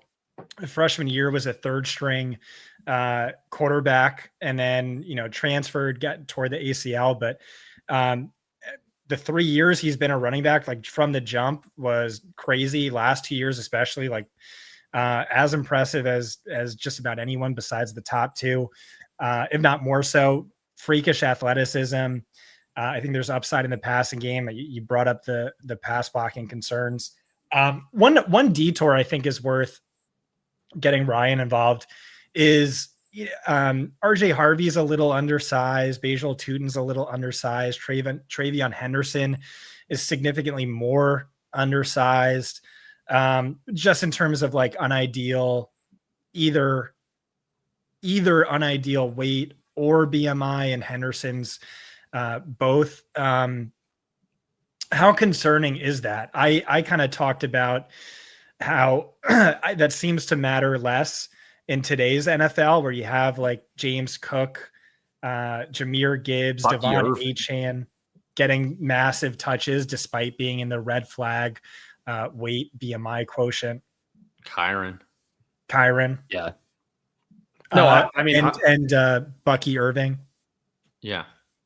Yeah. No, I'm fully with you. I think it matters less now in both in terms of like what teams are willing to do. That's probably the biggest thing. Is I think for a long time in the NFL, it was very much seen as like a guy's got to be 220 pounds or like he can't be anything approaching a full-time running back. Now it helps a little bit in that there really aren't many full-time running backs, period, at least compared to like the pre-2010 era, right? So everybody's kind of already working on like a 55 to 65% opportunity share for like a starting fantasy running back, right? So I think that helps a little bit. And also, yeah, just a lot of these guys, especially if you're a pass catcher, it seems like teams are just more willing to take like the hit in terms of, yeah, this guy can't be out there for literally every snap, but if he's out there for 55% of them and he gives us more explosiveness, he gives us better mismatches, he gives us more straight line speed, whatever it is that you're gaining from that like BMI sacrifice, a lot of teams are just doing it now. So yeah, I think it's like way less of a concern than if I were to only look at the data from like even pre-2015. And I know this is something we went back and forth on a bit, Scott. Like when I was kind of retooling like the SPORQ model for. Yeah. Did he freeze? Yeah. Is he being swatted? So yeah, I just, yeah, I really outsourced SPORQ to Ryan, and we went back and forth on this, and it seems like the NFL is moving in a direction to where this leads into our next topic is the bell cow a dying breed? And it seems like they're valuing explosive playmaking ability above and beyond, traditional bell cow traits. And they're overlooking these size concerns. I don't know if you can speak to that, Jacob, or if you have any thoughts on that, what might be causing that? Yeah. I mean, I think it's in part it's that everybody's moving to the committees, like Ryan had already said, like you mentioned. I also just think that the size demand was always a little bit silly. Like a lot of it, especially on short yardage and goal line, is that, goal line rushing is not just a matter of being large. It's also just a matter of quick decision making. It's a matter of vision. And, where I get concerned a little bit more about goal line rushers is players that, and I guess this is the BMI, but it's like players that just kind of run in an upright way that they can get taken out early. But like if you're compact and you're decisive and you have good burst, and you have good vision, you can hit the hole. I'm not concerned about RJ Harvey's ability to be a goal line runner. And I also think a big part of it too, I don't know if this is like borne out, but we have way more mobile quarterbacks now in the NFL, and defenses also, to adapt to trying to stop the passing game, they've gotten way smaller. So we have like defense is playing with wide nines, defense is playing with, linebackers that are the weight of what safeties were 10 years ago. And then we have all of these different zone read packages in short yardage situations where quarterbacks are stressing numbers. We have motion packages where guys are motioning out against man coverage looks in short yardage and taking another defender out of the box with them. And so all this is creating more space to operate, where it's a little bit less about one 230-pound back behind 7 blockers against 8 defenders and trying to get 2 yards in a cloud of dust. It's like, can a running back quickly navigate the space available to him to go get the yards he needs? And in that world, I think that strict sheer bulk is just less important. It's not like we don't see big running backs get stuffed at the goal line. We see it all the time. How'd they stop him? He's going to get 2-3 carries here to get in. And then sure enough, it's a quarterback sneak from the one, or a fullback dive, or a horrific quarterback sprint out play that I think should be abolished. I think you're right. The size there. Remember, Gibbs was a big topic of discussion because he was a ham sandwich away from 200. There was a big topic with him. Yeah, so we don't care about that anymore. Exactly. I think that's finally been broken. With that being said, Ryan has come back. The SWAT was quick. Welcome back. Yeah, before Did you get another counting the desk? small running backs, and barricade the door. The FBI hacked in and restarted my laptop mid-sentence. That was pretty messed up. Big running back on him. Yeah, they came for me. But yeah, all I was gonna say to finish that thought basically was, yeah, when I was kind of retooling the SPORQ model for this offseason, Scott and I were going back and forth a lot in terms of like, hey, I think you're not like penalizing the small guys enough. And I'm like, well, they're scoring a lot of fantasy points. Like, this is the model's doing better when I don't like heavily penalize until we get like really, really small, like sub 190 something. Yeah, that exactly. So All right, yeah, that's kind of my position for the time being on it with where the NFL is at now. Yeah, like if you don't look like Toad, then it's probably okay. I love that. I think we've hit this enough. We have a little bit more on running backs, just in a different context coming up on the other side of this break. You are not going to want to miss it. This class has been regarded as a savior, a breath of fresh air, a 2017 follow-up potential, one that we haven't seen in a while. And that can be destructive, not just for some veterans. That, look, we know there's going to be some veteran that's going to get nerfed a little bit, or some prospect we really love the NFL is going to put in a terrible situation. This happens every single year.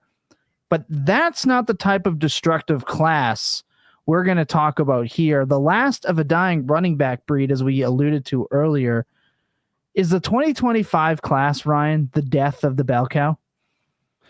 Yeah, so this is something that both Scott and Jacob in their respective write-ups at least kind of touched on. And it just, when I was reading this, putting the show sheet together, it just kind of sparked this idea for me that I wanted to talk about myself, get both their takes on it. So yeah, with this giant influx of talent, like we've been talking about these guys all night, and both of them have said, yeah, we get to like RB10 and I still think this is like a starter in the league.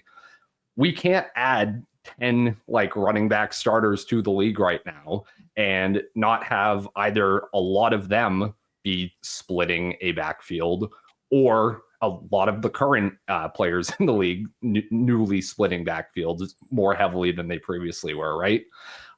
It's interesting, yeah, because you would think, well, it's a great running back class. We're going to have a lot more fantasy scoring at the running back position, but the size of the pie is kind of fixed at running back, right? It's somewhat of a zero-sum game across the league.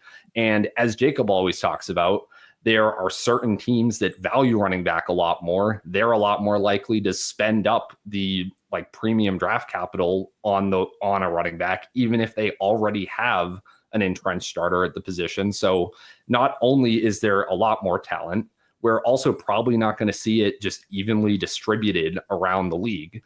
So I think it's worth thinking about, especially in this class, is yes, for fantasy, we want the bell cow guys that are playing on every single down, as Scott has talked about for years. Like, that's the most rare and valuable asset in fantasy. But the reality is most of these running backs are at least not going to be drafted into a situation where they're just the assumed bell cow on day one, right? And if that's the case, then that almost makes me want to flip kind of how I'm viewing like which rookies I want to draft on my dynasty teams.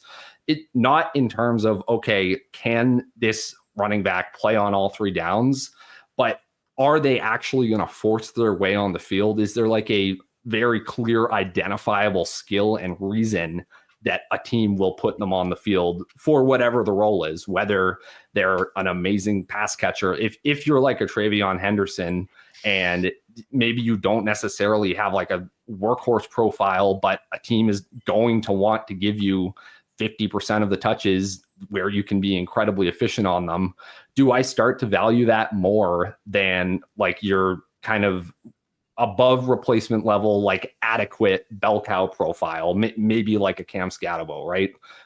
There are other names we could kind of toss in here as comparisons, but to me, the reason that kind of tie broke this for me as I was thinking more about it is the guys that are, whether it's because they're very efficient on like a per touch basis, or they're clearly amazing pass catchers and they'll force their way onto the field on 3rd downs.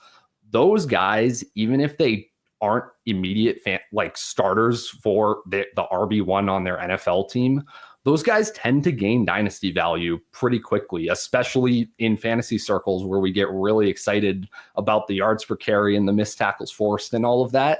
You see like a Tony Pollard after like a year in the league, or after we see him just get onto the field for a handful of touches a game, he gains dynasty value. You see that with a Jaylen Warren as well, behind a Najee Harris. He's amazing on a per touch basis. Can you imagine if he ever got the starting role, if he gained more work? We see that response in the dynasty market pretty consistently, right? So I'm almost thinking about this as if it doesn't matter that much if you're like I don't know, like an Ollie Gordon that is probably going to just get drafted as a backup as an RB2. You're never going to like force your way onto the field.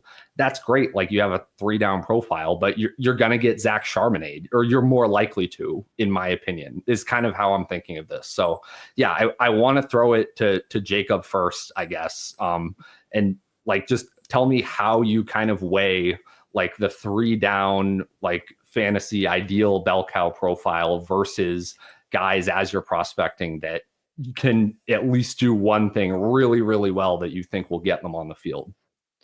Yeah, I've switched a lot of my process up on this because, like, definitely when I first started getting really into the fantasy market, it was like, if I'm not getting bell cow usage, then I don't give a shit because, like, I don't care about drafting the RB20.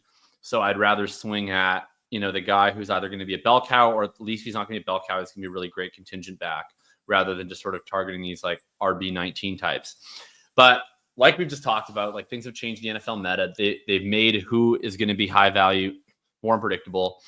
The team environment now is also such that like we're just getting way better play callers than we used to. We're getting more dynamic offenses. So there's a larger range in how much total fantasy value is available to running backs. Like we just see teams like the Dolphins in 2023, the Bucks last year, where there's certain teams that have smart play callers that recognize like 2 of our 3 best players or 4 best players are running backs. So we're going to orient our offense around getting the ball to our best players. If 2 of those are running backs, then you can still get a ton of total XFP on the board for those players. And if they're good players, they can be efficient over and above that. And then the total NFL meta is just changing, where at the same time that we're getting more and more of these committee situations, running is just so bad, right? Like we're moving away from the era of every team wants to pass as much as humanly possible. But there's a bit of a lag effect because the NFL is a cyclical game where defenses are changing their scheme to try and force teams to run, and teams are figuring that out. So they're running more, and that's taking total points away from wide receivers, especially tertiary wide receivers. If anything, the rise of like RPO games is funneling higher target shares to number 1 wide receivers, but the total value of secondary wide receivers, tertiary wide receivers is coming down, and more of that's going to running backs. But in a lot of backfields, it's getting split across 2 guys. And so in total, you're kind of just depressing the amount of points available, where yes, the upper ceiling for running backs is not what it was for like LaDainian Tomlinson for the most part, but you're competing against kind of lower possible wide receiver scores, especially for wide receiver 2s, than what you could have had, 5-6 years ago. So it lessens the threshold a little bit that you have to surpass. And ultimately, at the end of the day, I'm just trying to draft good players, I think, at this point, first and foremost, because I think what I've made the biggest mistakes on certain running backs that I've gotten convicted over is players that I don't really believe in as, like, if you think about it as picking stocks, it's like, instead of just trying to play the market, if you just try to take, invest in the companies you think are fundamentally sound, like if there's a running back that I just think is really good, I'm going to do that, especially in that second tier. So I'm looking at it more like at the very top of the tier, someone like Omarion Hampton, who's going to get the draft capital, who checks all the boxes. I'm not going to stress as much on, do I think he's going to be the fourth best running back in the league or the 12th? Because either way, if he's going round one with his profile, he's going to get a ton of touches. He's going to score a ton of fantasy points. It's going to be great. But once we get away from that locked in first round guy, really good prospect, at that point, I'm shading more to just trying to default to, if it's close, just pick the player that I think is better. I think that's part of the reason we have a pandemic of putting these top tier fantasy backs. Like I don't pay a lot of attention to mock drafts from fantasy analysts simply because we have a habit of, I guess, fantasy glazing landing spots. That's why, the Cowboys drafting a round one running back, the Broncos for sure, the Chargers, look at last year. Oh, whoever the Chargers take, we want to fit these pieces into the best spots, even subconsciously, because we know that's where the most, I guess, safety is going to come from. But the NFL has been shifting away from this for a long time. Even the last couple of years, there's been 3 to 5 true legitimate bell cow situations. Even Derrick Henry was starting to lose some touches to Spears in his last year in Tennessee, and we're like, why? He is the definition of a bell cow. It's not. We want a couple of different coaches in a couple of different situations, but this trend has already been starting for a couple of years now. Scott, what's your take on this? Yeah, I just want to say this is such a minor point, but I have this arbitrary definition of a bell cow versus a workhorse, where a workhorse is a running back who just gets a lot of touches, but maybe not a lot of high value touches in the passing game. And then a bell cow is a running back who gets an inordinately high percentage of a high number of carries, snaps, and targets, and a high percentage of his backfield's snaps, carries, and targets. But it all kind of means the same thing. And I think there's 3 different factors at play. One is the NFL moved to the 17 game schedule. And like immediately after that, I was watching every press conference after the draft, like I always do. And a number of coaches who took running backs day 2 said the exact same thing, is like the days of having just like one guy do it all is over. You need to be multiple. You have to have multiple backs in case the other guy goes down, or to give him a breather and all that. So that's at play. A really interesting point that Russell Clay brought up a number of years ago. This is like back when, zero RB was in full swing, but also like the NFL side, like running backs don't matter, was in full swing. And he was saying, talent really dictates the NFL meta. And for a number of years, we just had like awful running back classes. We had the historic 2017 class, and then we had, Todd Gurley. And then like outside of that, just like a bunch of really bad running back classes, but like great Stanky era. Great wide receiver classes. And so that's still kind of going on. And so that played a role. But now you have this great running back class. And it feels like 2 running back classes rolled into one, where you're just like dropping 10 really good running backs into the NFL, but like only a few true difference makers, or at least true guaranteed bell cows, like an Ashton Jean, Marion Hampton. And outside of that, they're just good. But I mean, like, they're not like, if your RB4 goes to Tennessee and they have all this money invested in Tony Pollard, is he going to be a bell cow? Probably not. It's probably going to be a shared backfield.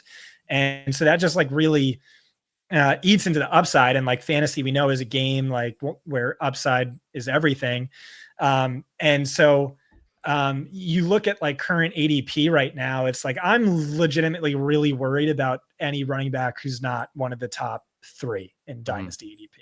right, and isn't a rookie, like then it's top 3 to 6, and like all those guys are vulnerable. Like I could see the Packers drafting a running back. I could see the Buccaneers, the Jets, The Colts. any of these teams Also drafting going and for just running back. spelling their lead back. And so that's a concern. It's just, you're really adding massively to the talent pool. And so I don't know, like maybe it's already priced in. You guys would know better than I would, but like I would be trying to dump all my non-uber elite running backs right now. Chan, is he safe? Probably not, I'd say. No, it's not safe. The market is definitely in the dynasty streets, not totally caught up to this, considering if you look at Dynasty Data Lab ADP, like Derrick Henry's still going early in the 6th round, right? Like it hasn't caught up yet, but you're not wrong. I feel like immediately after the draft, and we always do this, it's already too late to sell your Ramondre Stevensons, and it's too late. It's over now. It's been too late to sell. But that's what I mean. Like these veterans, even Scott mentioned, like Green Bay on Market Report, we've been saying how good a bet Josh Jacobs is, but really at the end of the day, it's only because his cost to acquire is so low because this fear is baked in. So a little bit difference between the drafting streets and existing league streets, but all with the same message. You're right. It's going to get messy, and we got a couple of weeks, so anchor down.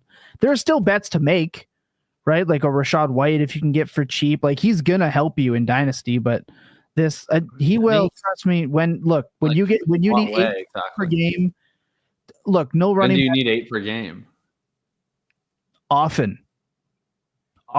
Jacob. 8 to 10 points. This is Samaje P-line. That is it's valuable by week 11 when half of your team is on. Sean Tucker is going to score more points this year than Rashad White. There was a period of time last year we were seriously debating Tyler Conklin in the Superflex. If you're telling me that at some point running back you're not going to get desperate enough to play somebody like that in a high-powered offense, I'm telling you it's going to happen. Just after the draft when they become so cheap that everyone becomes a buy, really. That's going to be when to do it. As of now, be scared, be terrified, be horrendously horrified. You get more of those kind of takes on Dynasty Points Market Report, where that's all we talk about. That releases on Saturday. With that being said, one more to go. You see it here, Dynasty Eulogies. If you're new to this segment, you're not going to want to miss what we have coming up. It's different than anything else we do on this program. Stay locked in. Don't go anywhere. We're saying an emotional goodbye to some of our favorite players. Sit tight. Yes, they are gone, but not forgotten.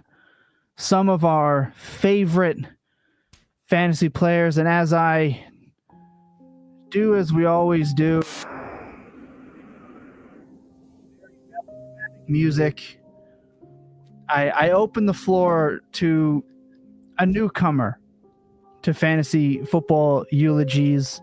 Ryan Heath, the podium is yours. And he's muted. I gave it to him and he muted himself. Just a classic mic check at the funeral home. Yeah, we got it. It's working. Thank you, Tom.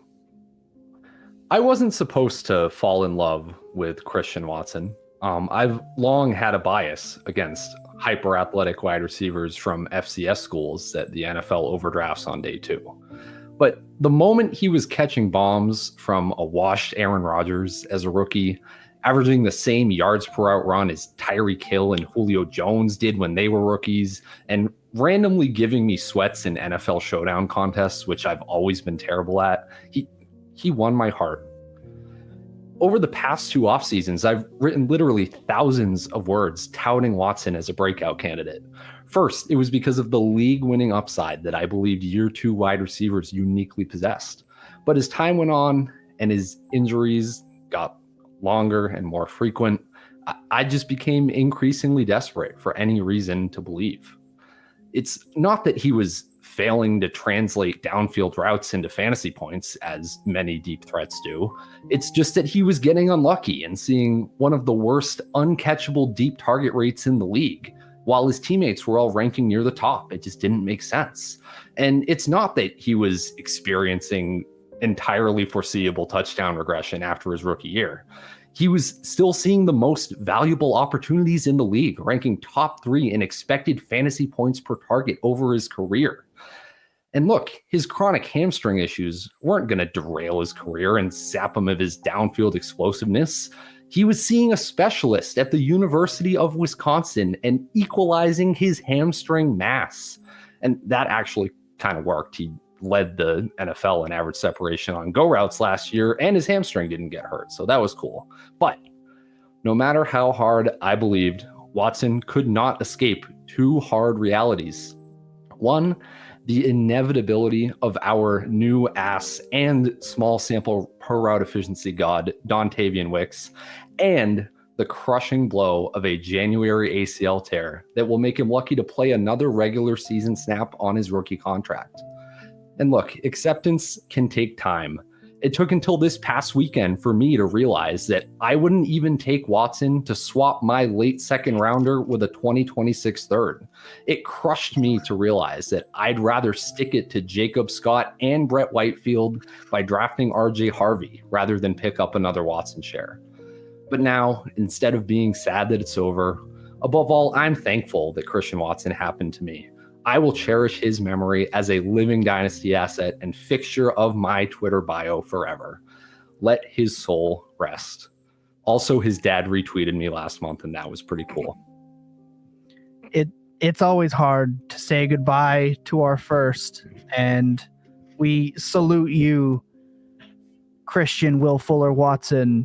May your fantasy relevance forever rest in peace. That was dirty, Thomas. Jacob, the podium is yours. Mine's much shorter, but it does come in rhyming couplets. Here lies Kyle. You once had 1,000 yards, but it sure has been a while. We thought you'd be a cheat code, but you tore your PCL and just kind of became a chode. We had excuses like Arthur Smith and Desmond Ritter. But alas, your career had already gone in the shitter. You're not really a tight end. You're not really a receiver.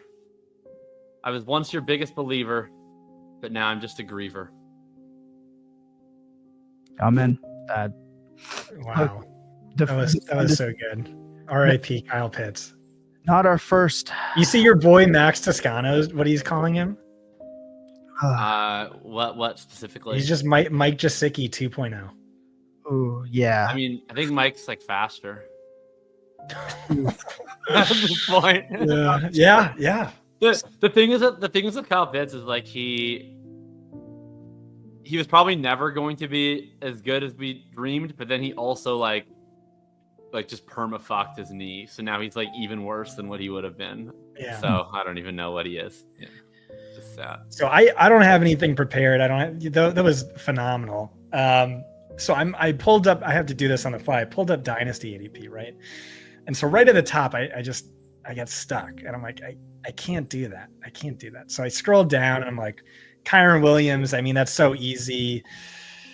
McVay could just pull the rug out from under us at any moment. Like I think Blake Corum's like a really good buy low. Just like, remember how badly Cam Akers owners got burned, or Darrell Henderson, whatever. And you could just change, drop of a dime, just his whims. And don't forget, he was coming off of a brutal injury, and that's the role. So Blake Corum, buy low, and Kyron too risky at his current 33rd overall ADP. So you're predicting a future eulogy. This is a preemptive eulogy. Oh, is that what it is? Okay, I misunderstood the bit, but I kept scrolling. You did this bit last year. You did Justin Ross. I know. I scrolled down and then got to George Pickens. Like, is he even going to be on a team in 2 months? Like, is that too easy? Like, imagine Aaron Rodgers goes. You think Aaron Rodgers is going to have any patience? But like I said, I got caught at the top, and I'm always one for a hot take. It has to be Lamar Jackson, right? Oof. Whoa. What? We're eulogizing Lamar Jackson. Explain. On what planet does he go above Jayden Daniels? When Jayden Daniels is just younger and better. Dynasty ADP, no? Look, everyone. I mean, I agree. I think Jayden Daniels should be the 101, but Lamar Jackson dead. That's He's not that's dead. tough. He's not dead, apparently. We're Really not dead. just trigger. We're just using. He's just living in the shadow of Jayden the GOAT Daniels. He's going to win MVP this year. Jayden Daniels goes ahead of Lamar Jackson per Dynasty Data Lab, but that, Okay. of course, everyone grieves differently, and Scott is just One spot completely eulogy. a lost soul in this church that is getting hotter by the moment. And as we come, I don't think there's ever been a wider spread in the same game of different players. Scott has played this game twice, and he's now picked Lamar Jackson and Justin Ross. Just like could not be more at the opposite ends of this dynasty spectrum. and left the Reaper tarot card at the doorstep of Kyron Williams along the way. Yeah. But that's not to be without the last of the eulogies, and this one comes at a terrible personal price. Long have I been a punt your second quarterback grifter in Superflex to a point that it scares our subscribers, and I do not blame them. In previous years, we've lost GOATs like Aaron Rodgers and Daniel Jones, but this year, the round 15 god himself, Derek Carr, has suffered a dynasty career-ending incident, and Vegas is propping them up for round one. Quarterback. We figured the hope was he gets healthy and passes Spencer Rattler to ascend to another Patrick Mahomes beating production streak like he did this season at the end of the year. We have suffered a total car crash in Dynasty. Lost is one of our favorite assets. No longer can we send Derek Carr away for a second round pick when you have 4 other Superflex backup quarterbacks. Gone are the days of your guaranteed quarterback 2 production seasons after the 10th round.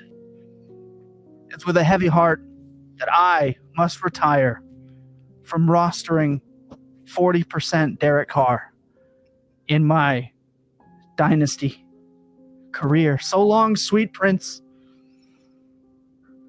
Forever attainable, forever sellable, no more. We lay you to rest on Dynasty Points, April 15th, 2025. Oh, that was hard to do. That I'm crushed. I'm devastated. That was hard for me to get through. Shout out to the chat. Hug your fantasy football loved ones. Rest in peace, brothers. Forever. That's going to do it for the podcast version of the show. If you're on YouTube, stick around. We have 5 for 5. Scott is stepping into the arena, filling in for AJ Hawk to try to take it, to have someone finally tie me in this game this year. If you're on Spotify or you're listening to this in the podcast version and you want to see the results of 5 for 5, head over to youtube.com/fantasypoints and lock in. That was an emotional send off to the show. I am excited for what's next. Everybody sit tight. Okay, I have to go back because I wasn't totally sure if this was going to work. To catch everybody up that has been watching 5 for 5, have been sticking with us, these are the updated win totals. Your defending 5 for 5 champion. I have 2 wins here in 2025. Ryan Heath, known iced coffee drinker, has 1 win. And Lucas Gilbert, a.k.a. AJ Hawk, the master of college football trivia, has 1 win as well. Jacob, can we lay out the rules for those watching? Yeah. 5 for 5 is a simple game. I'm going to name 5 players. I'm going to give up to 5 clues for each of the 5 players. I will award points in descending order. If you get it off the first clue, 5 points. Second clue, 4 points, etc., etc. The last clue is usually double points. If it needs to be more dramatic, it might be triple points, might be quad points. Who's to say? This year, we'll let the chat play along. The rules for the chat are if they get it on the same round as one of the contestants, the tiebreak will always go to the contestant, even if the contestant guesses it after. No looking anything up. If you're watching, if you are playing the game, if you're on the show, no looking at the chat, seeing what they're posting. If you're in the chat, no looking anything up. We're doing the honor system here. That's going to be the game. I always do a theme. I'm going to say that we're going to get the most first and second category guesses correct this whole time because we're dealing with a pretty small subset of players. Scott Barrett has trolled the film community all week about Matthew Golden being potential future round 1 wide receiver bust. All of the answers today for 5 for 5 are all notable round 1 bust wide receivers. So I think your guys are going to be able to get these pretty quickly. There's only so many of these names, but this should be pretty fun. So player 1, clue 1. After a holdout lasting into the early stages of training camp, this player signed a precedent-setting 5-year, $23.5 million deal that led to other major rookie holdouts in his class and was partially responsible for restructuring rookie wage scales. I thought that was a quarterback. Oh. I mean, he's one of several different players, but it was a notable one that was weird. I'm never getting a pre-rookie wage scale question. So Ryan wasn't born yet. Yeah, I don't know. I'm bad at trivia. I don't know. If you guys want to guess, you can always guess. If you guess you're wrong and other people pass, then that means they guaranteed have the right to guess before you in the next round. So are we all passing on clue 1 here? I'll pass on clue 1 here. All right. This player set his career high in NFL receiving yards in his 3rd season with 975. His highest in any other year was 606.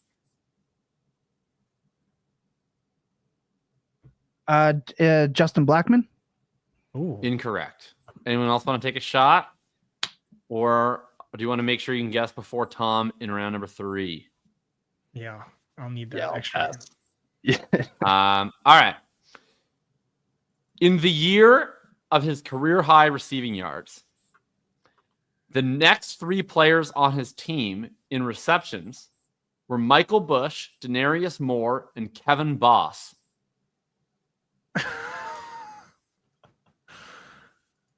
Wow. Was I So if even you can think alive? of what team those 3 people played on. Sorry? Boss is a name I That have. was the next 3 highest reception totals. Was he on a player. team besides the Giants? I can let you know that the chat just got it, so you guys may as well guess because otherwise this point is going to the chat. Is it? No, it can't. I'm going to give you about 20 to 30 seconds to rip a guess. It can't be Plaxico Burress, can it? No. All right. He's not a bust. I'm out. 5, 4, 3, Oh, 2, no. 1. All right. 3 points for the chat. Shout out Brett Jones, Darius Hayward-Bay. Yeah, I just saw it. Oh. I just saw it. So what's funny is when I said I thought it was a quarterback, I thought it was Jamarcus Russell. So I was like, man. Yeah, I mean, there's a lot of dudes, but I remember like the Andre Smith holdout was directly influenced by the Hayward-Bay holdout because he went the pick before him and Hayward-Bay got so much more money. They wouldn't pay him the Hayward-Bay contract. Right team, wrong position. All right. This player was the number 2 overall pick in the NFL draft. Wait, Kevin Boss never played with Darius Hayward-Bay. That you have to take that up with ProRef. Kevin Boss played for the Giants, the Raiders, the Chiefs. Yeah, the Raiders. Oh, the Raiders. Okay, my bad. Yeah, sorry. Yeah. All right, I'll take the L. Another one. Ugh. All right. Any guesses? Number 2 overall pick. No. All right. There hasn't been that many. This player only played for one NFL team, and his college was in the same state as that NFL team. Can I guess the state? I mean, if you guess the state, you could definitely Half points guess for the guessing team, the so state. that I think you'd be able to guess the player. I would say if you only guess the state and you're correct, all you're doing is just helping everybody else out more than you're helping yourself. All right. And they have to be a bust. That's the Yeah, none of these players were good. Yeah. Chat just nailed it. This is the chat's on fire today.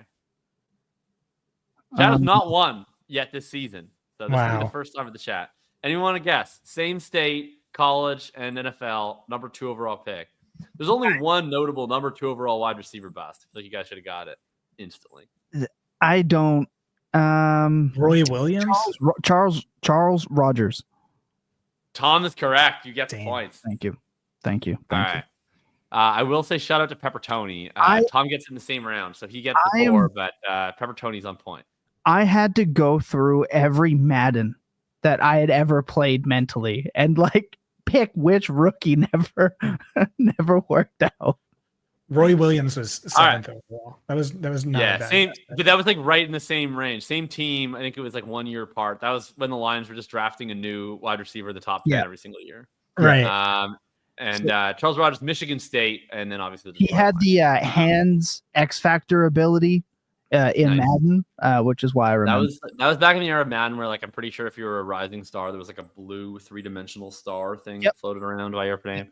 Anyway, Tom 4, chat 3, player number 3. All right, this player was 6'5" and 229 pounds. That's so oddly specific. It has to be round 1. Yeah, these are all round 1 wide receiver busts. Kelvin. Is it Matt Jones? No and no. Damn it, Ryan. What did you guess? Big wide receiver guesses? Kelvin Benjamin. If I pass here, can I guess first next round? Yeah, you can, but you never guess anyways. You're just gonna sit there. You're right. I'm gonna pass though. Matt Jones was 6'6", 222. I'm like, this player. Sorry, I was just gonna say when you give me the measurables, I'm trying to envision the SPORQ spreadsheet. That's what I'm doing right now, and I don't know if it's gonna work for me. This player played for 4 NFL teams. Okay. But only surpassed 500 yards on the 4th of those NFL teams. Oh man. Yeah, I'm still not gonna get it, so feel free to guess, guys. 6 Jack foot. just got it. Oh, I can guess more than once. You can, it's a new round. You can guess every my bad. I round. just pulled up SPORQ. Ryan's passing on the pass. The chat has nailed it. So somebody's got to get it for 4 points, or you're not getting it. If I just have to take a guess, is it Dorial Green Beckham? Ooh, No. That's a good one. That's a great one. Is the last big guy I could think of. I'm gonna check the chat now. Okay. I don't know. All right, we got nothing. 4 points for the chat. Shout out Joseph Pineo. It is one of the several Mike Williamses. This is nice. Shout out Joe Pano. He's the man. Yeah. All right. 7 points for the chat. 4 for Tom. Scott and Ryan are on 0. I've got obscure guesses all day, and they're just not hitting. This player played for 2 NFL teams and played for 5 professional football teams that were not in the NFL, between the CFL and I believe it was the UFL, but might have been the XFL. Hakeem Butler. Round 1. That's not round 1 though, but that's also the first name that came to my mind. Might have been the Arena Treadwell. League. I didn't scout out exactly all these teams. Can you repeat? Notes. Jake already got it, I'm sure. Jake's not in the chat right now, but Can you repeat otherwise it for me? You have a chance. Yeah, he played for 2 NFL teams and he played for 5 non-NFL professional teams. I don't have it offhand. No, I will wait. Okay. This player, after 4 seasons with his first NFL team, lost his starting job to TJ Hushmanzada.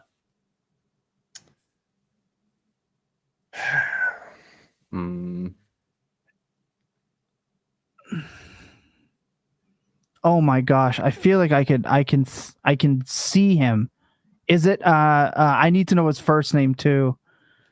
I'll give you the point if you just get the last name. I'm gonna wait. I'm gonna pass. All right.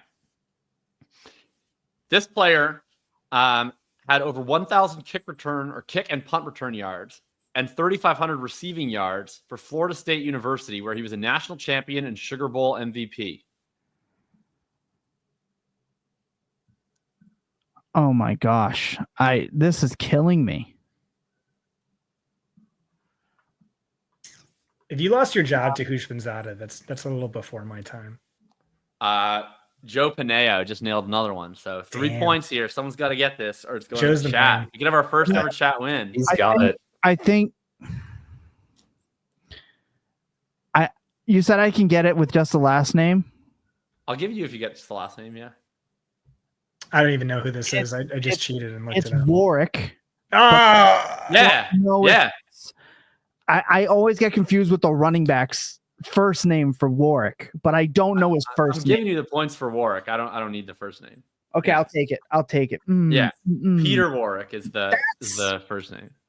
Yeah, I always get confused with Warwick Dunn and Peter Warwick. I'm fine with Warwick. All right. So you're at 7. The chat is at 7. Damn. Ryan and Scott are at 0. So here's the deal. If you or the chat get this one, obviously you win. Scott or Ryan, since it's double points, we need to get this on clue number 2. All right. Okay. This player is currently 32 years old.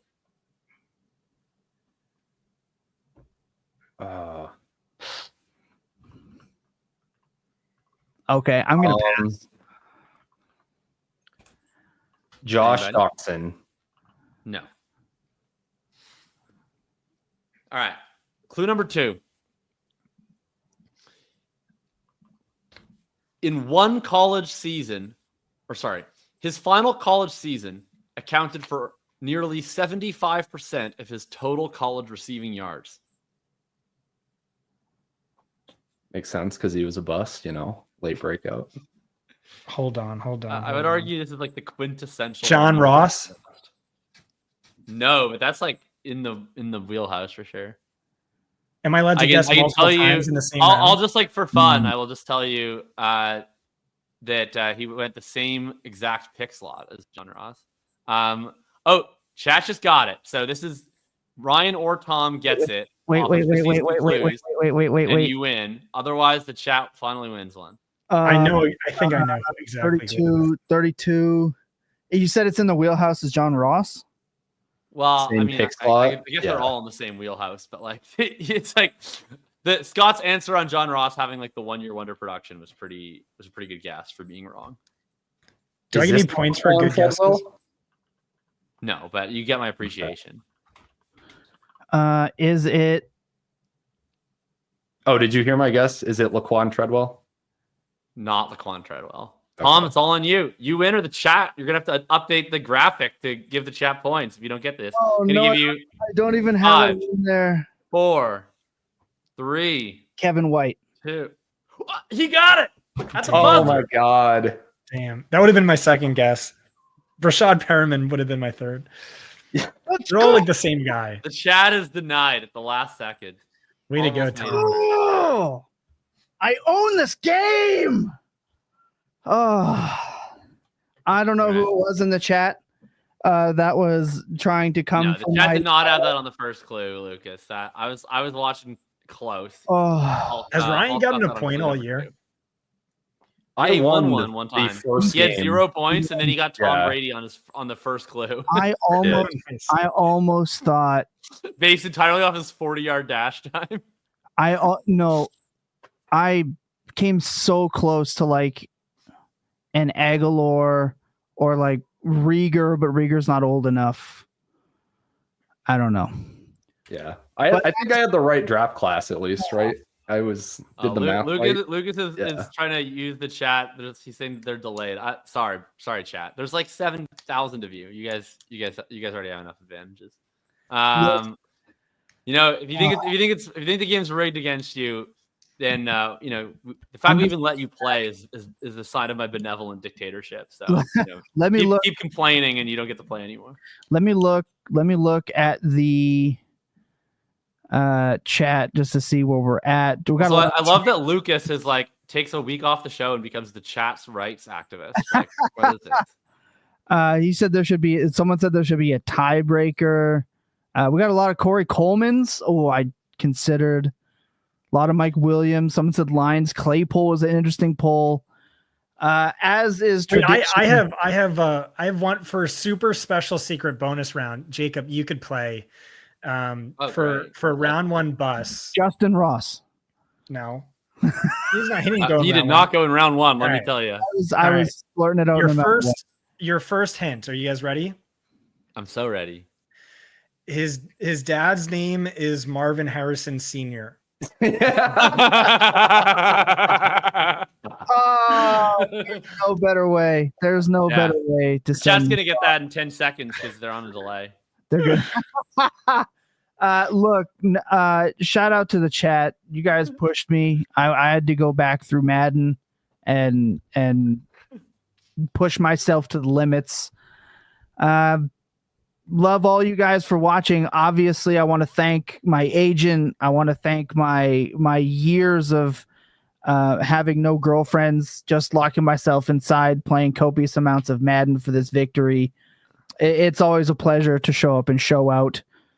And for a fact that I'm not rigging the game, because it's always Jacob that tries to rig it against everyone who's currently in the lead. So shout out to Jacob. Shout out to all of you for playing along with the greatest game in fantasy football today. Often imitated, increasingly more oftenly imitated, but never duplicated. It is 5 for 5. Scott, you said you couldn't do 3 hours, but we got you for 2 hours and 6 minutes. Just over 2. I'm fully expecting this to have 4 different endings as we continue to rattle on. But let people know what's coming up for the draft for you. Lots of podcasts, obviously. School of Scott popping off. What's on the docket heading into next week?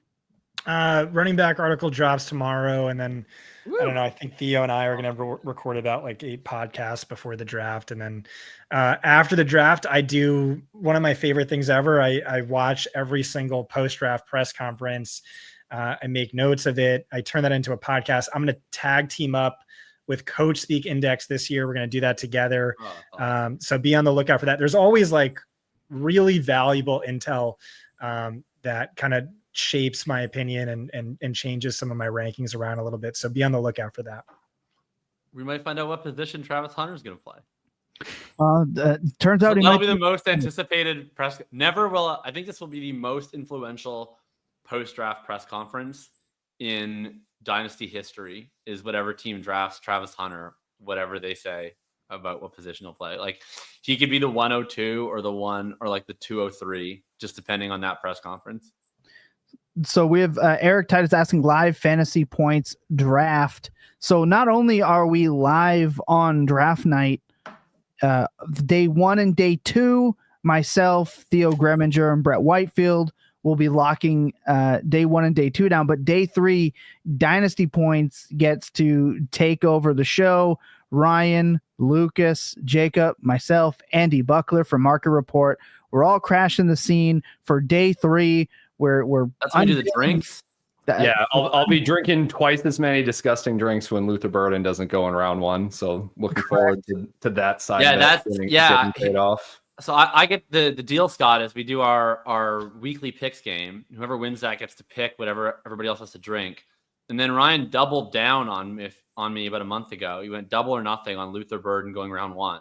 Wow. So shout out, I was just reading that Bob McGinn article, just thinking about all the drinks that Ryan's going to have to drink.